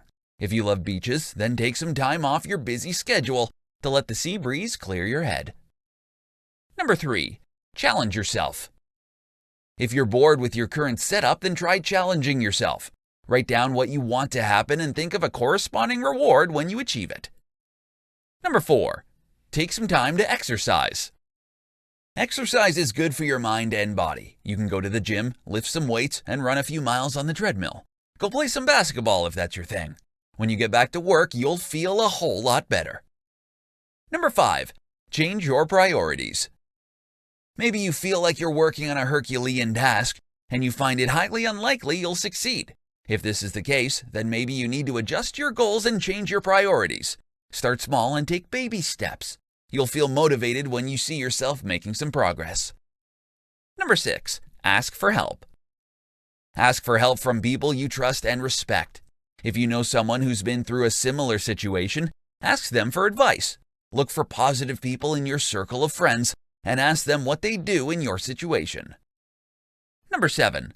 Uncover the root cause of your demotivation. You have to look deep within yourself to find out why you feel this way. No one else can answer it for you. Once you uncover the reason, don't just stop there. Do something to fix it. You'll find yourself feeling more motivated once the root cause is uncovered. In this presentation, you're going to learn 10 different ways you can drive yourself to do good things. Let's get started. Method number 1. Don't aim for perfection. Perfection is extremely difficult to achieve. If you want to succeed, you're going to have to aim a notch lower. You'll find there's more room for growth, and you'll have more fun learning from the experience. Method number 2. Have a mantra. Your mantra will help motivate you to keep going. Believe in what you're saying, and you'll soon find yourself getting closer to achieving your goals. Method number 3. Always look at the positive side of things. Many extraordinary people are positive thinkers. When you think positively, you tend to see the good and great in many things. Method number 4. Have a detailed to-do list. It will be difficult to do great things if you're unorganized. Have an actionable plan, a detailed to-do list for your day. Life is short. Maximize the time you have left to achieve your goals. Method number 5. Look at what other great people are doing. Read about your favorite entrepreneurs or your favorite statesmen. Look at what they're doing. How did they get where they are now? Figure out what makes them unique from regular Joes. Apply what you've learned to your own life. Method number 6. Learn to embrace failure. Many people are afraid of failure, but there's really nothing to be afraid of. Failure is a fact of life. Embrace it and learn from it so you can grow and succeed in the future. Method number 7. Acquire positive habits. Acquiring positive habits is a must. But before you can do this, you need to let go of your negative habits first. Your new habits will contribute greatly to your success. Method number 8. Read inspirational books. No matter how busy you get, always find the time to read inspirational books. A few pages or a chapter each day will inspire you to do great things in your life. Method number 9. Listen to motivational podcasts. Podcasts are wonderful in that you can listen to them while you're on the go. Whether you're at the gym or driving to work, motivational podcasts will help you feel motivated and energized throughout the day. Method number 10. Reward yourself for every big achievement. Have you been wanting to buy a big-ticket item like the latest smartphone, a new car, a powerful laptop, a house? Then use it as a motivational tool. Buy it only when you achieve your goal. How to discover your purpose in 5 simple ways. If you're feeling unhappy with where you are in life right now, or you don't feel satisfied, or you feel like you should be doing something else, then you probably haven't found your life's purpose yet. It's not too late. Stay tuned to this presentation to find out how you can discover what your purpose is. Number 1. Think back to when you were happiest in your life. Discovering what you're meant to be doing in your life means you're going to have to take a look deep within yourself. You're going to have to think back to the times when you were the happiest, the times when you felt immense joy and freedom.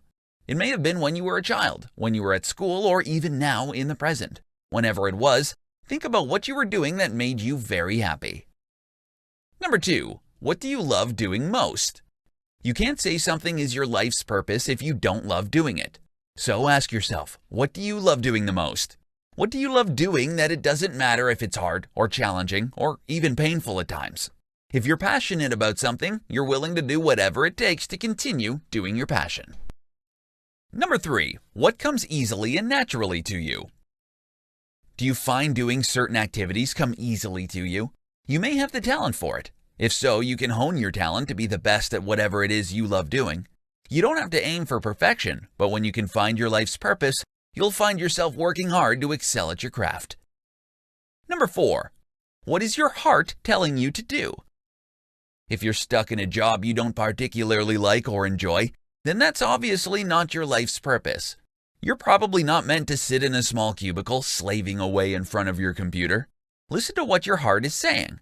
Is it telling you to go out and pursue something else you know you'll absolutely love? Number 5. What are you willing to sacrifice for? One of the best ways to find out what your life's purpose is to uncover what you're willing to sacrifice for. When you're passionate about something, you don't let any obstacle stand in your way. You won't be afraid to leave your comfort zone. You'll fight for your purpose with every fiber of your being. How to use motivation to get rid of procrastination. Everyone procrastinates at some point, even the best and most successful among us. However, when procrastination becomes a habit, then you need to do something about it. In this presentation, you're going to find out how you can use the power of motivation to get rid of procrastination. When you find yourself procrastinating all the time, and you find yourself failing to achieve anything that needs to be done, then you've got to look deep within you and find out why you keep procrastinating. Do you feel like the tasks you need to do are too overwhelming, and you need to put it off so you don't feel too stressed? If this is the case, then you can try breaking down the tasks into mini tasks. Break it down into small tasks to make it easier for you to do. You may need to take the time to plan this step through. Make sure the mini tasks will still lead to the completion of the main task. You don't want to create small tasks that have absolutely nothing to do with the main task. Try this system. you'll ultimately feel more motivated to work on your tasks. Alternatively, if you're one of those who feels like they work best when the deadline's close, then you may want to create a system whereby you adjust the deadline to something closer to the present. When you do this, you're essentially telling yourself you need to do this task now.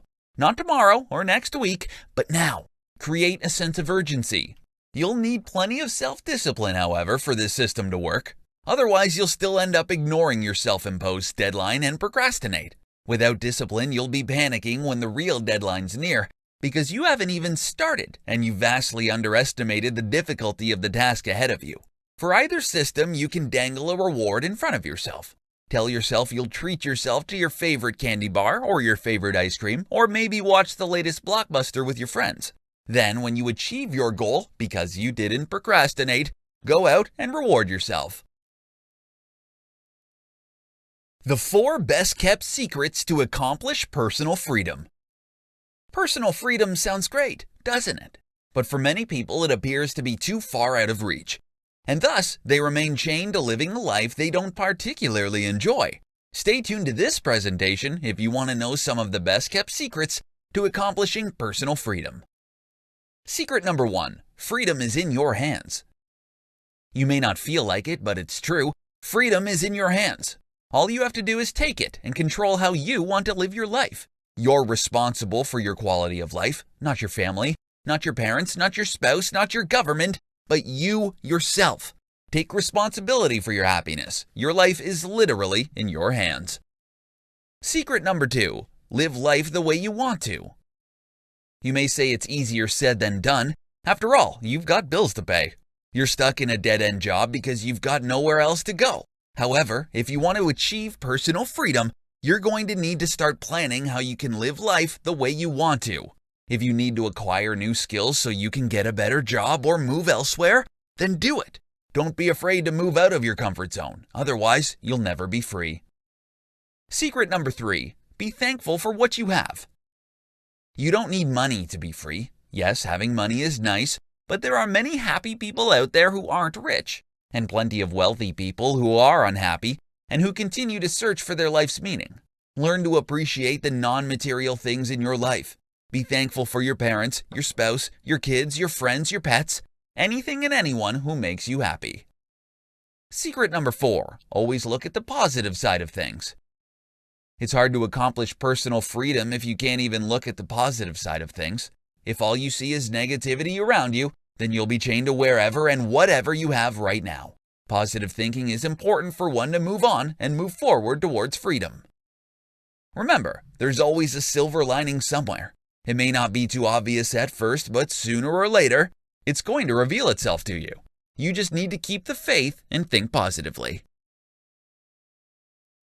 Top 6 habits that will help you achieve your goals faster.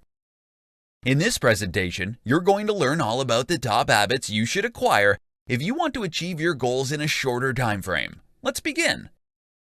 Number 1. Wake up early in the morning. Many successful entrepreneurs and CEOs wake up early in the morning. There are many benefits to waking up early. You can plan and set the tone for your day. There are fewer distractions in the wee hours of the morning. You'll find you can accomplish a lot long before the rest of your household wakes up. Number 2. Maintaining a journal. Writing your thoughts down in a journal is therapeutic. It will help you understand your thought processes, and it will help you control your emotions better. You can write down your goals, and you can refer to your past entries whenever you've got questions about something you did previously. Number 3. Create a daily to-do list. Having daily goals is important. Your daily goals should be in line with your main goals. One of the best ways to make sure you're still on track to achieve your goals is to have a daily to-do list. It will help you manage your time. You'll know which activities or tasks to prioritize for the day, which will help increase your productivity. Number 4. Find the time to exercise. If you've always found it difficult to squeeze in some time to exercise every day, then you're going to have to find a way to do so. Exercise is important, and it has a lot of health benefits for your mental and physical health. You'll have more energy throughout the day, and you'll generally feel happier. Number 5. Eat a healthy diet. The last thing you want to happen to yourself is to get sick. Eating unhealthy food will do that to your body. If you're sick, then you're not going to be able to work on your goals. Eat a healthy diet and stop putting junk food in your mouth. Number 6. Manage your time. We've only got 24 hours in a day, and you spend 6 to 8 hours sleeping. That leaves you with 16 to 18 hours to work on your goals. Play with your kids, hang out with your spouse, watch your favorite sports on TV, do your hobbies, drive to the office, etc. You've got plenty of activities lined up every single day. Manage your time well and prioritize those that must be done first. Why you need to take massive action if you want to succeed. If achieving success is easy, then literally every single person on this planet is going to be successful. Both you and I know that's not the case, nor will it ever be the case. In this presentation, you're going to find out why you need to take massive action if you ever want to be successful in life. Many people believe in luck while many others don't. I'm not going to present a case here whether luck exists or not. However, the point I want to make is that if you want to succeed, you're going to have to remove the word luck from your vocabulary. It's so easy to become complacent. It's so easy to say, I'll try again tomorrow. Maybe I'll get lucky. To become successful, you're going to have to follow the path of many successful people. Want to know how they got to where they are now? Well, let me spell it out for you. They simply took massive action. They didn't wait for their luck to change. They worked with whatever they had. They overcame obstacles. They took positive action. They learned from their mistakes and their failures. Their success didn't happen overnight. Sure, it may look like it. One day they're just average people and the next day they're millionaires. But ask them what they did to get there. They'll probably tell you about their sleepless nights, the massive amounts of caffeine they had to consume just to keep going, their tears of frustration. What people see is the successful individual before them. They don't see the failures nor how long it took them to get where they are. Successful people took action. They learned to get better over time. They learned from their past failures. And they certainly didn't wait for luck to come their way. Taking massive action means you're going to have to be committed. You're going to be passionate about whatever it is you're planning to achieve. You'll plan every step of the way. You'll anticipate challenges. You'll fix whatever needs to be fixed to see your dream come to life. Find out what drives you from within, what motivates you, what lights a fire under you.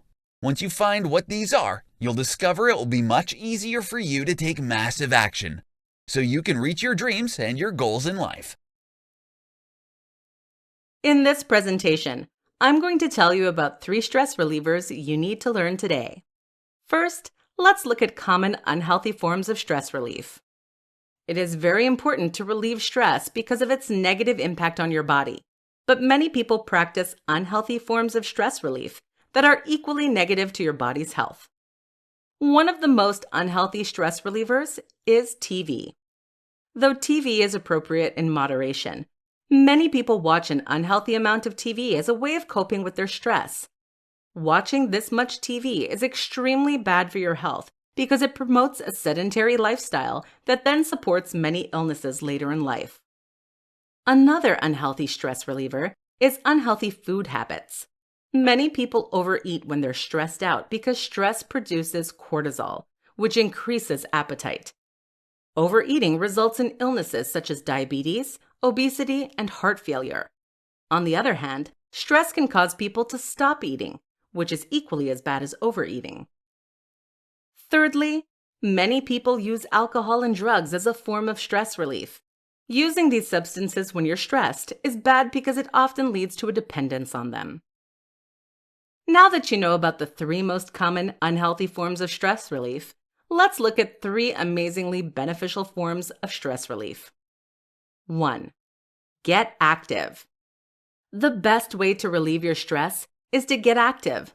Although exercise won't remove the source of your stress, it will relieve the symptoms associated with your stress, which will allow you to feel better, have clearer thoughts, and deal with your problems in a more strategic manner. More so, the hormones that your body produces as a result of stress can be used as momentum for your exercise. This will make the exercises more intensive and transformative to your body. You can pick any form of activity to relieve stress. Dancing, walking, and weightlifting are all great ways to get active and deal with your stress in a healthy way. 2. Drink water. A second stress reliever that many people look over is simply drinking a glass of water. Many of the symptoms of stress can be dulled with water.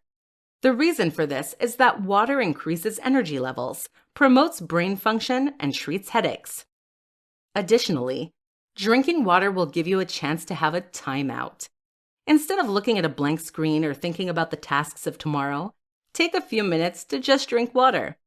To make this moment even more beneficial, take the time to drink slowly and to intentionally breathe. Truly use your water break as a time to push pause on your stress. 3. Meditate. Finally, the third stress relief technique is meditating. Meditating is a great way to control your mind, reconnect yourself, and relieve stress that you have acquired throughout the day. Even the Mayo Clinic endorses meditation as a way of relieving stress. According to the Mayo Clinic, meditation can produce a deep state of relaxation. They suggest focusing your attention to eliminate the stream of jumbled thoughts. These jumbled thoughts create a crowded mind that then promotes stress, which makes it more difficult for you to rationally control your actions and thoughts. As you meditate, you may find the symptoms of stress decreasing, and you may even gain new perspectives on the stressful situation. Both of these effects are very beneficial if you find yourself feeling overstressed.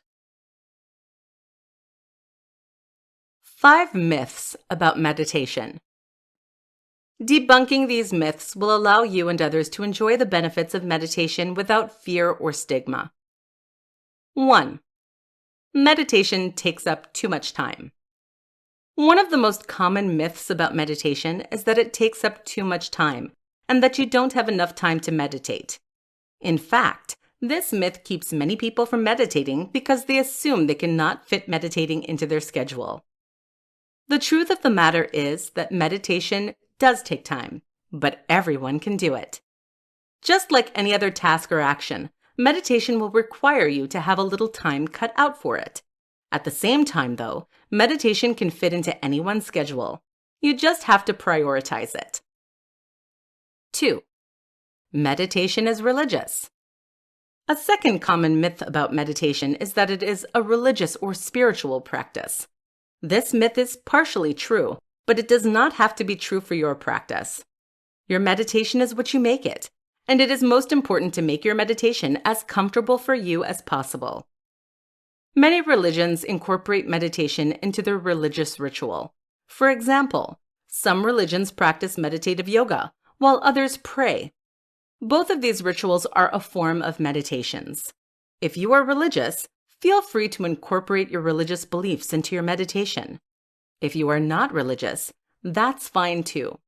Meditation can simply be used as a way to look beyond the clutter of your life to find stillness and peace within yourself. Many scientific studies support the benefits of all meditation, meaning that you don't have to connect yourself to a higher power for the meditation to be effective and personal.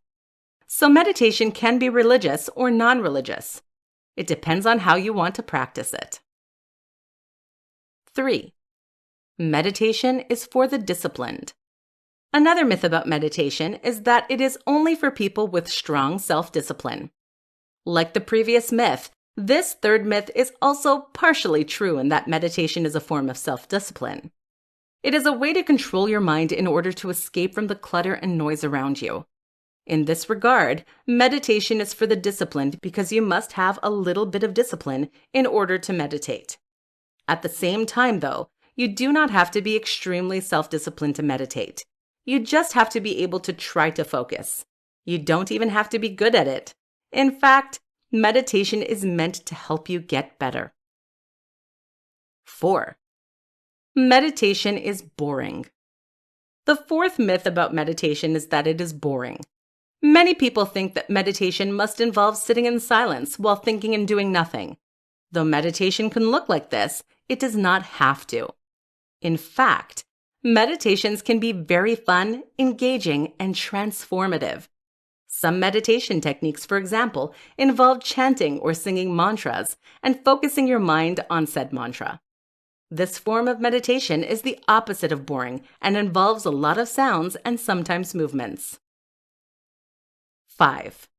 You have to know how to meditate. Finally, the fifth myth about meditation is that you have to know how to meditate in order for it to be effective. This myth is the opposite of the truth. There is no one way to meditate. As a result, meditating is what you make it. Just do what feels right at the time, and you're meditating correctly. There's nothing else to it. 5 things to help you meditate. Today, I want to talk to you about meditation and give you some helpful tips on how to get into the right state of mind so your meditation works best for you. This can be hard at first, so take these steps and use them to create a space for you to meditate in. Make it your own and give yourself a more relaxing and positive meditative experience. So first, you want to create a space for yourself to meditate. If you're home, then have some candles around. Only ones that you like the smell of, and maybe add a few small things that you love. These could be pillows, blankets, or anything else that makes you think of something calm. Once you have your space, you'll feel more at home and ready to meditate. Second, you don't want to overanalyze your breathing. This can be very tough at first, but it can be done. And yes, you are supposed to focus on your breathing. However, this can actually begin to distract you when you are trying to meditate and relax. If you find yourself getting too wrapped up in how fast or slow you're breathing, try to focus on something else, like the sound of your breathing or the noise of the candle's flame. Third, you want to begin to recognize the discomfort you might feel. This is true for many people when they first start. Oftentimes, this is because we live in such fast-paced lives that it can be tough to just sit down and be still. But you don't need to try and get comfortable if you aren't at first. This will come with time and practice. Instead, just allow yourself to feel those uncomfortable feelings. Then, let them go. This can be healing in many ways, so don't fight those negative feelings. Just allow them to pass naturally as you get used to meditating. Fourth, if you're not good at sticking to a schedule and meditating should be at the same time each day, then get an accountability partner. This is someone who will meditate with you and ensure that you are not finding excuses to stop. This is not helpful for everyone, as many people like to meditate alone, but it can be a huge help when you find yourself becoming inconsistent. And lastly, you should try to not judge or rate your meditation experiences. There will be days where you feel great afterwards and feel like you are succeeding, but others you might get easily distracted or stop early. No matter what happens, meditation is about relaxation and mindfulness. Focus on how those can be beneficial even in small doses, and you won't feel the need to judge your sessions. Doing this can be very difficult when you're starting, and even more so when you are stressed out and busier than normal. However, meditation takes practice. You won't feel good at it at first, but if you stick with it, you can get all the benefits without the judging or uncomfortable feelings. Just try to put those things aside and allow yourself to meditate in peace. Well, those are my top 5 things to help you meditate. I hope you enjoyed this and use these tips to improve your meditation experiences and increase your positive energy throughout each and every day. 4 ways you can master meditation. Today, I want to tell you about 4 ways you can master meditation. But before I get into that, I want to take this opportunity to say that meditation is a process, not a destination. The more you meditate, the easier it will get. But there are always ways in which you can improve your meditation and grow as an individual and meditator. Now let us look at 4 ways you can master meditation. 1. Focus on your breathing. The first way that you can master meditation is to focus on your breathing. Breathing is something that we do all the time, most of the time without even realizing it. During your meditation, you should use your breath as a way to intentionally anchor your meditation. In other words, utilize your psychological processes to make the most out of your meditation. Focusing on your breathing will help you master meditation for many reasons. Firstly, breathing is beneficial for your body. It decreases stress, relieves pain, stimulates the lymphatic system, improves immunity, lowers blood pressure, and more. Secondly, focusing on your breathing forces you to live in the moment. Since breathing happens in the present, it focuses your mind on a present action, as opposed to a past or future action or idea. Thirdly, focusing on your breath will allow you to connect your mind and body as one. In the modern world, our bodies and mind are often treated as two separate entities, which results in a lot of stress and confusion about oneself. If you focus your mind on your breath, though, your mind is connected with your body through the process of breath. 2. Switch up your meditation. The second way that you can master meditation is to switch up your meditation practice. Many people make the mistake of choosing one practice and sticking to it exclusively.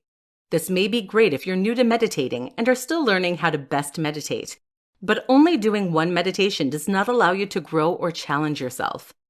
As you become more advanced at meditation, you should try different meditation techniques in order to improve your meditative abilities. Whether you try guided meditations, self-meditations, or group meditations, always try to push yourself so that way your skills grow. 3. Be kind to yourself. A third way to master meditation is to be kind to yourself. Many people view meditation as a harsh form of self-discipline. While meditation is a form of discipline, this discipline should be mixed with kindness and compassion. By being kind to yourself, you put yourself in a more vulnerable position. It allows you to better feel your feelings in that moment and explore different parts of yourself. There's no way that you can master meditation without first learning how to speak to yourself in a kind and compassionate way. 4. Try to incorporate meditation into different parts of your life. Finally, the fourth way to master meditation is to incorporate meditation into different parts of your life. What I mean by this is to practice meditation even when you're not intentionally meditating. I know that may sound difficult, but it will be extremely beneficial in the long run. You can incorporate meditation into different parts of your life by speaking kindly to yourself, intentionally breathing, and living in the moment. If you are able to master these things outside of meditation, your meditation will be much easier and you will be able to grow even further. Today, I want to talk to you about 6 mistakes you make that stop you from meditating. These mistakes can be intentional or unintentional, but they all hinder you from either trying to meditate or from meditating effectively. Let us look at these 6 mistakes. 1. Not holding yourself accountable. The first mistake that can stop you from meditating is simply not holding yourself accountable. In other words, you don't feel accountable to yourself for doing your meditation. You may be making this mistake if you keep telling yourself you'll start tomorrow, but tomorrow never comes, or if you have frequent gaps between your meditation practices. The only person who can make you meditate is yourself. If you do not buckle down and hold yourself accountable, you can never expect to start meditating or improve your practice. You can hold yourself more accountable by rewarding yourself each time you meditate. This reward can be a sweet treat or relaxing bath. Whatever it is, do not reward yourself if you fail to meditate. 2. Have too high of expectations. Another mistake that can stop you from meditating is having too high of expectations. If you expected meditation to take away all your stress and to make you completely emotionally stable overnight, you probably found yourself very disappointed after your first meditation, causing you to think that meditation is just a bunch of malarkey. You can begin to solve this problem by adjusting your expectations. Recognize that meditation takes a lot of time and energy, and that it cannot solve all of your problems. Once you adjust your expectations, you should start to feel more uplifted about your practice. 3. Doing the wrong meditation. A third mistake that may be stopping you from meditating is that you tried the wrong meditation. Today, there are countless tools to help you meditate, and each tool has a different meditation technique. Some techniques are very traditional and rooted in religious thought, while other techniques are much more related to everyday life. Although none of these techniques are wrong, some techniques will be better suited for you than others. If you've stopped meditating because you did not like the practice, try a different practice instead. 4. Relying on guided meditations. The fourth mistake you may be making is relying too heavily on guided meditations. Guided meditations are a great tool for learning how to meditate or meditating if you are very tired. If you only rely on guided meditations, though, you will quickly get bored and your meditations will hit a lag. You can avoid this mistake by pushing your limits and trying different meditations. 5. Bypassing. A fifth mistake you may be making by bypassing your real problems with meditation. In other words, you use meditation as a way to avoid your actual problems and feelings. When you use meditation in this way, you're not actually meditating. You're simply distracting yourself, and you will soon find that the problems and feelings you were avoiding come back. 6. Actively trying to control your thoughts. The last mistake you may be making is actively trying to control your thoughts. Many new meditators try to put their thoughts in a box. When their mind wanders, they start talking to themselves in a very negative way in order to try to control their thoughts. Doing this turns the meditation into a negative experience.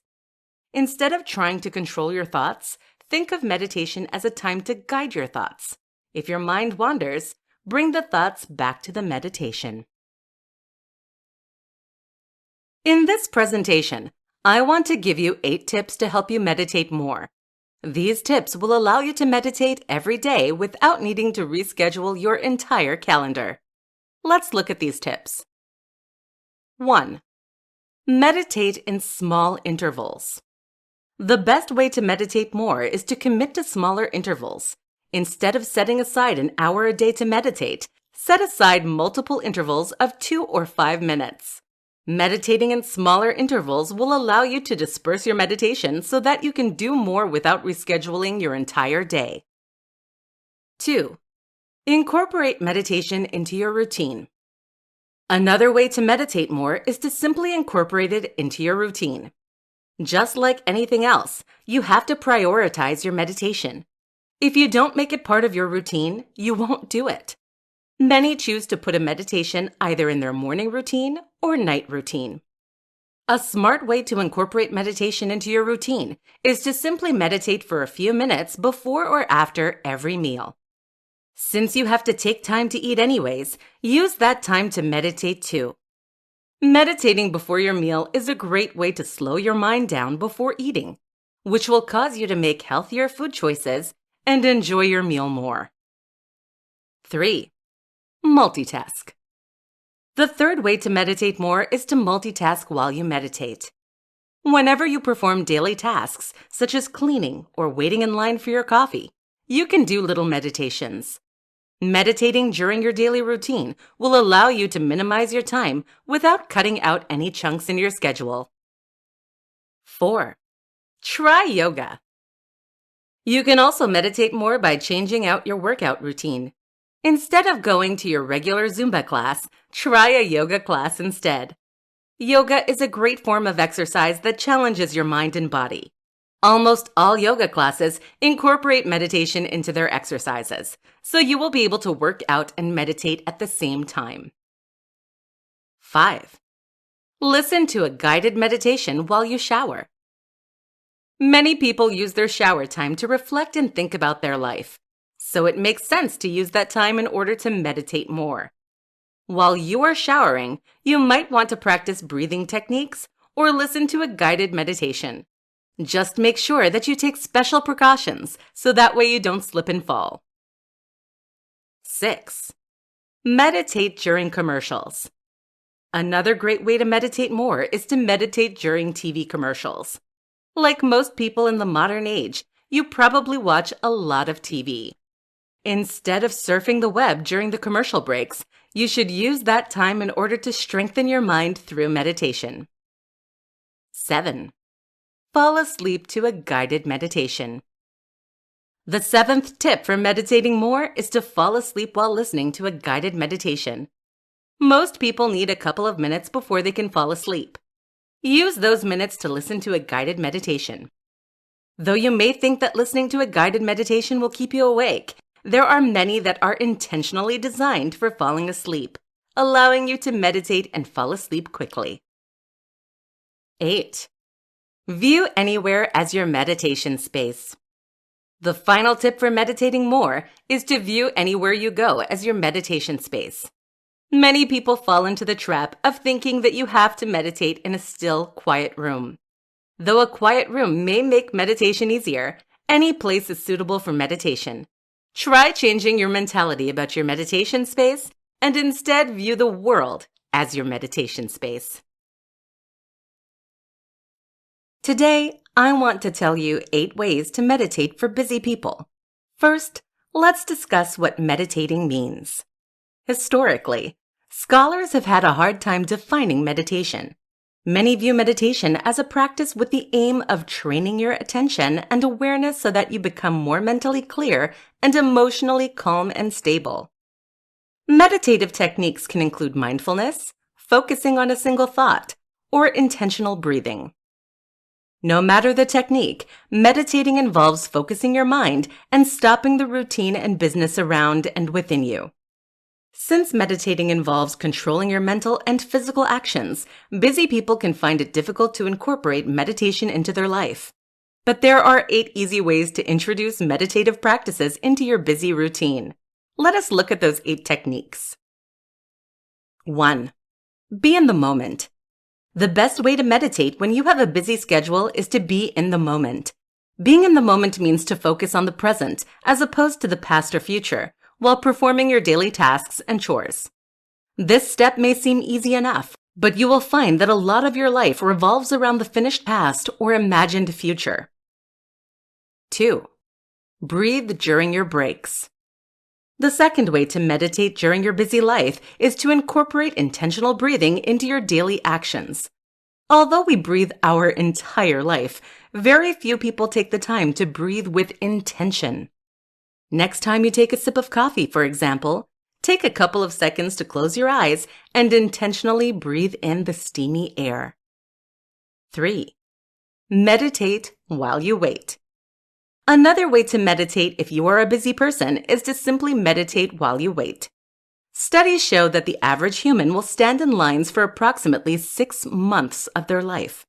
Instead of just waiting in line, use that time to focus your mind on some particular idea, thought, or feeling.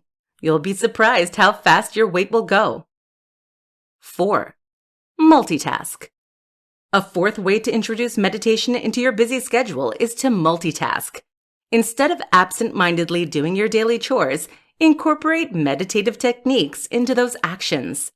Multitasking in this way will allow you to meditate without adding any more tasks to your daily routine.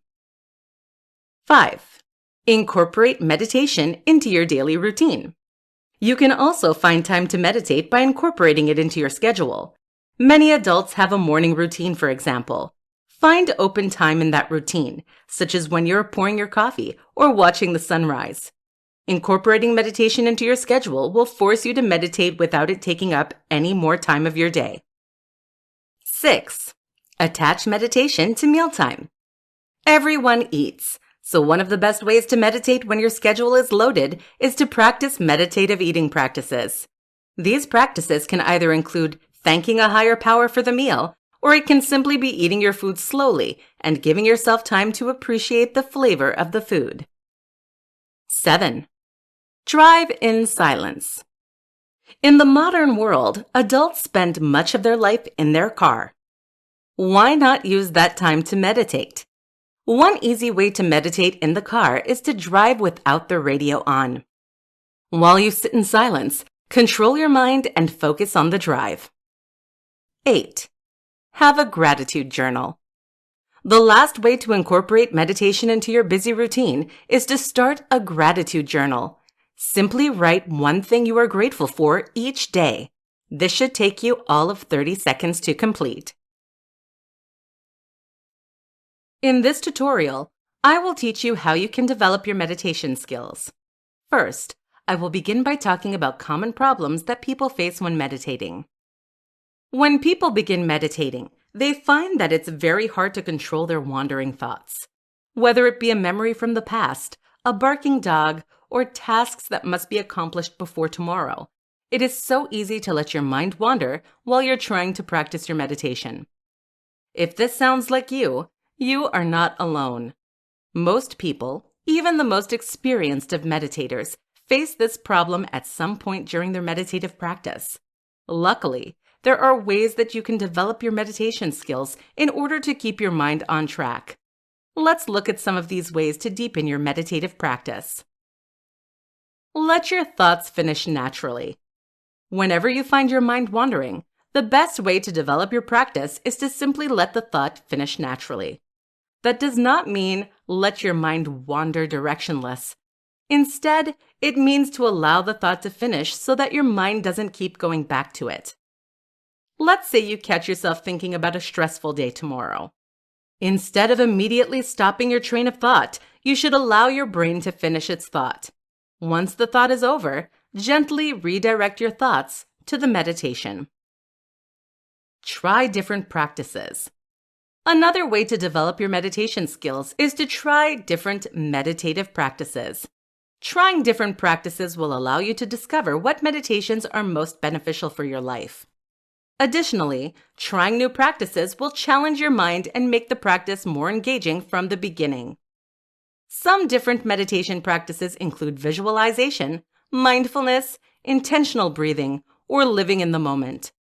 If you find that a meditation practice is unenjoyable or uncomfortable, you can gently transition into a different practice. Meditate to the sound of your breath. One of the easiest ways to develop your meditation is to meditate on the sound of your breath. All day, every day, we breathe in and out without realizing it. Instead of robotically breathing during your meditative practice, use an intentional breathing technique to anchor your mind and body as one. You can try different types of breathing techniques during your practice. Begin by closing your eyes. Once they are closed, breathe in for 5 seconds and breathe out for 7 seconds. If this time is too difficult for you, feel free to adjust the seconds. Always aim to make the exhale longer than the inhale, though. While you are breathing, try to visualize the air coming in through your nose, swirling around your entire body, and exiting out of your mouth. Try to feel the life cycle of the air with each breath. Create a meditation space. Finally, the last way that you can develop your meditation skills is by creating a meditation space in your home. The space can be as large or as small as you would like, but make sure that it is designated to your meditation practice exclusively. When you pick out your spot, you can decorate it with comfy blankets, pillows, or anything else that might make you feel more comfortable during your meditative practice. Once your meditation space is created, only use it for your meditation. Do not let any of your daily activities or thoughts infiltrate this safe space. Designating a space purely for your meditative practice will allow you to get into your headspace as soon as you go into this area of your home. Today, I want to tell you about the one secret to being stress-free. Let us start by looking at what stress is and the impact it has on our bodies. According to the U.S. National Library of Medicine, stress is a feeling of emotional or physical tension. It is how your body reacts to any challenge or demand. Thoughts, events, or feelings of frustration, anger, or nervousness can result in stress. When your body experiences stress, it releases hormones to make your brain more alert, muscles to tense, and pulse to increase. In short bursts, stress can be a good thing. Short bursts of stress is called acute stress. When you slam on your brakes, have an approaching deadline, or find yourself in a dangerous situation, you experience acute stress. The reason that acute stress can be a good thing is that it can save your life in dangerous situations or motivate you to get a task finished on time. Long-term stress, also called chronic stress, can be very bad for you though. Financial problems, chronic anxiety, or abusive relationships can cause chronic stress. This type of stress is very bad for you and can result in a number of health problems over time. Some health problems associated with chronic stress include high blood pressure, heart disease, diabetes, obesity, depression or anxiety, skin problems like acne or eczema, menstrual problems. The one secret to be stress-free. Now that you know the dangers of stress, you may be thinking of ways to alleviate any chronic or unneeded stress from your life. In short, the one secret to be stress-free is to live in the present. When you live in the present, you let go of both the past and future to instead live your life with your body, feelings, and immediate situation joined as one. The benefit of living in the present is that you focus on what you can control and let go of things that are out of control. You might be thinking, who doesn't live in the present? And brush off this advice. But the truth of the matter is that very few people intentionally live in the present. Let us try a short exercise. I want you to close your eyes and think about everything that you have done today. Especially take note of all the times that you lived in either the past or the future. Common examples of living outside the present include worrying about tomorrow's busy schedule, allowing past relationship mistakes to dictate recent relationships, or staying glued to your phone in social situations. My guess is that a lot of your day was spent worrying about the past or the future. If this sounds like you, then it is time to start living in the present more. Of course, thinking about your future and reflecting on your past are both good things. In fact, thinking about your past and future helps you to grow and create a life you want. But it is important that you use the past and future to create a present that makes you happy and fulfilled. Start harnessing your energy towards the present.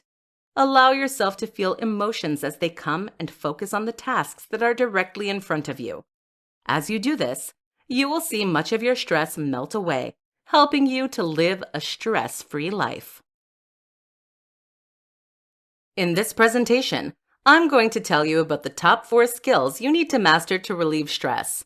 Without these skills, you will not be able to healthfully manage your stress levels. Let's look at these skills. 1. Avoid stress.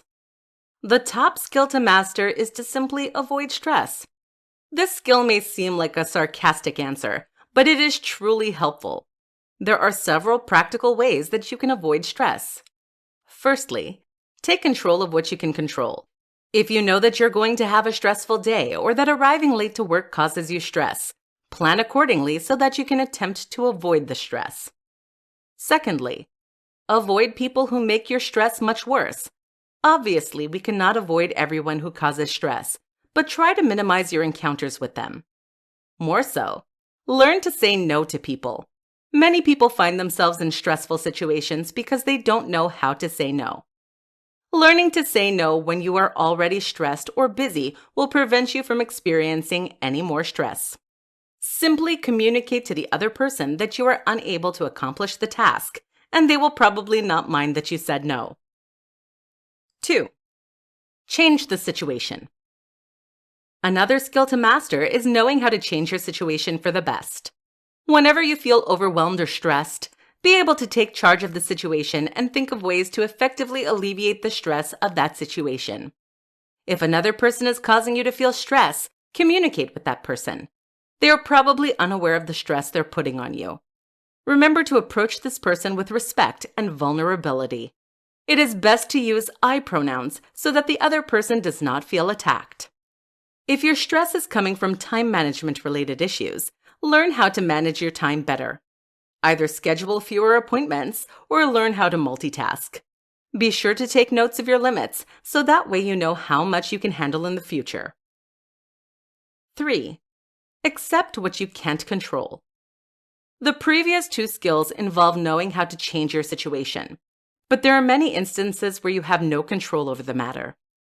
Whenever you find yourself in this place, you need to have the skill of being able to accept what you cannot change. Being able to accept these things will help you to relieve stress from your life. One of the best ways to accept what you can't control is to be kind to yourself. Instead of thinking negative thoughts about yourself or others, think of positive things that you can say. Speaking positivity and kindness to yourself will allow you the sensitivity to accept things without letting them affect your mindset. 4. Adapt to situations. Finally, the last skill to master is learning how to adapt to stressful situations. If you have accepted that there is a situation you cannot control, find a way to adapt to that situation. Adapting will remove the stress of trying to figure out your place in the situation. You can adapt to a situation by adjusting your expectations. In many cases, situations are stressful because they do not match the vision inside your head. Change that vision so that way it matches reality better. Another way to adapt to stressful situations is to try to think about the situation differently. You can try looking at the situation from the other person's perspective, for example.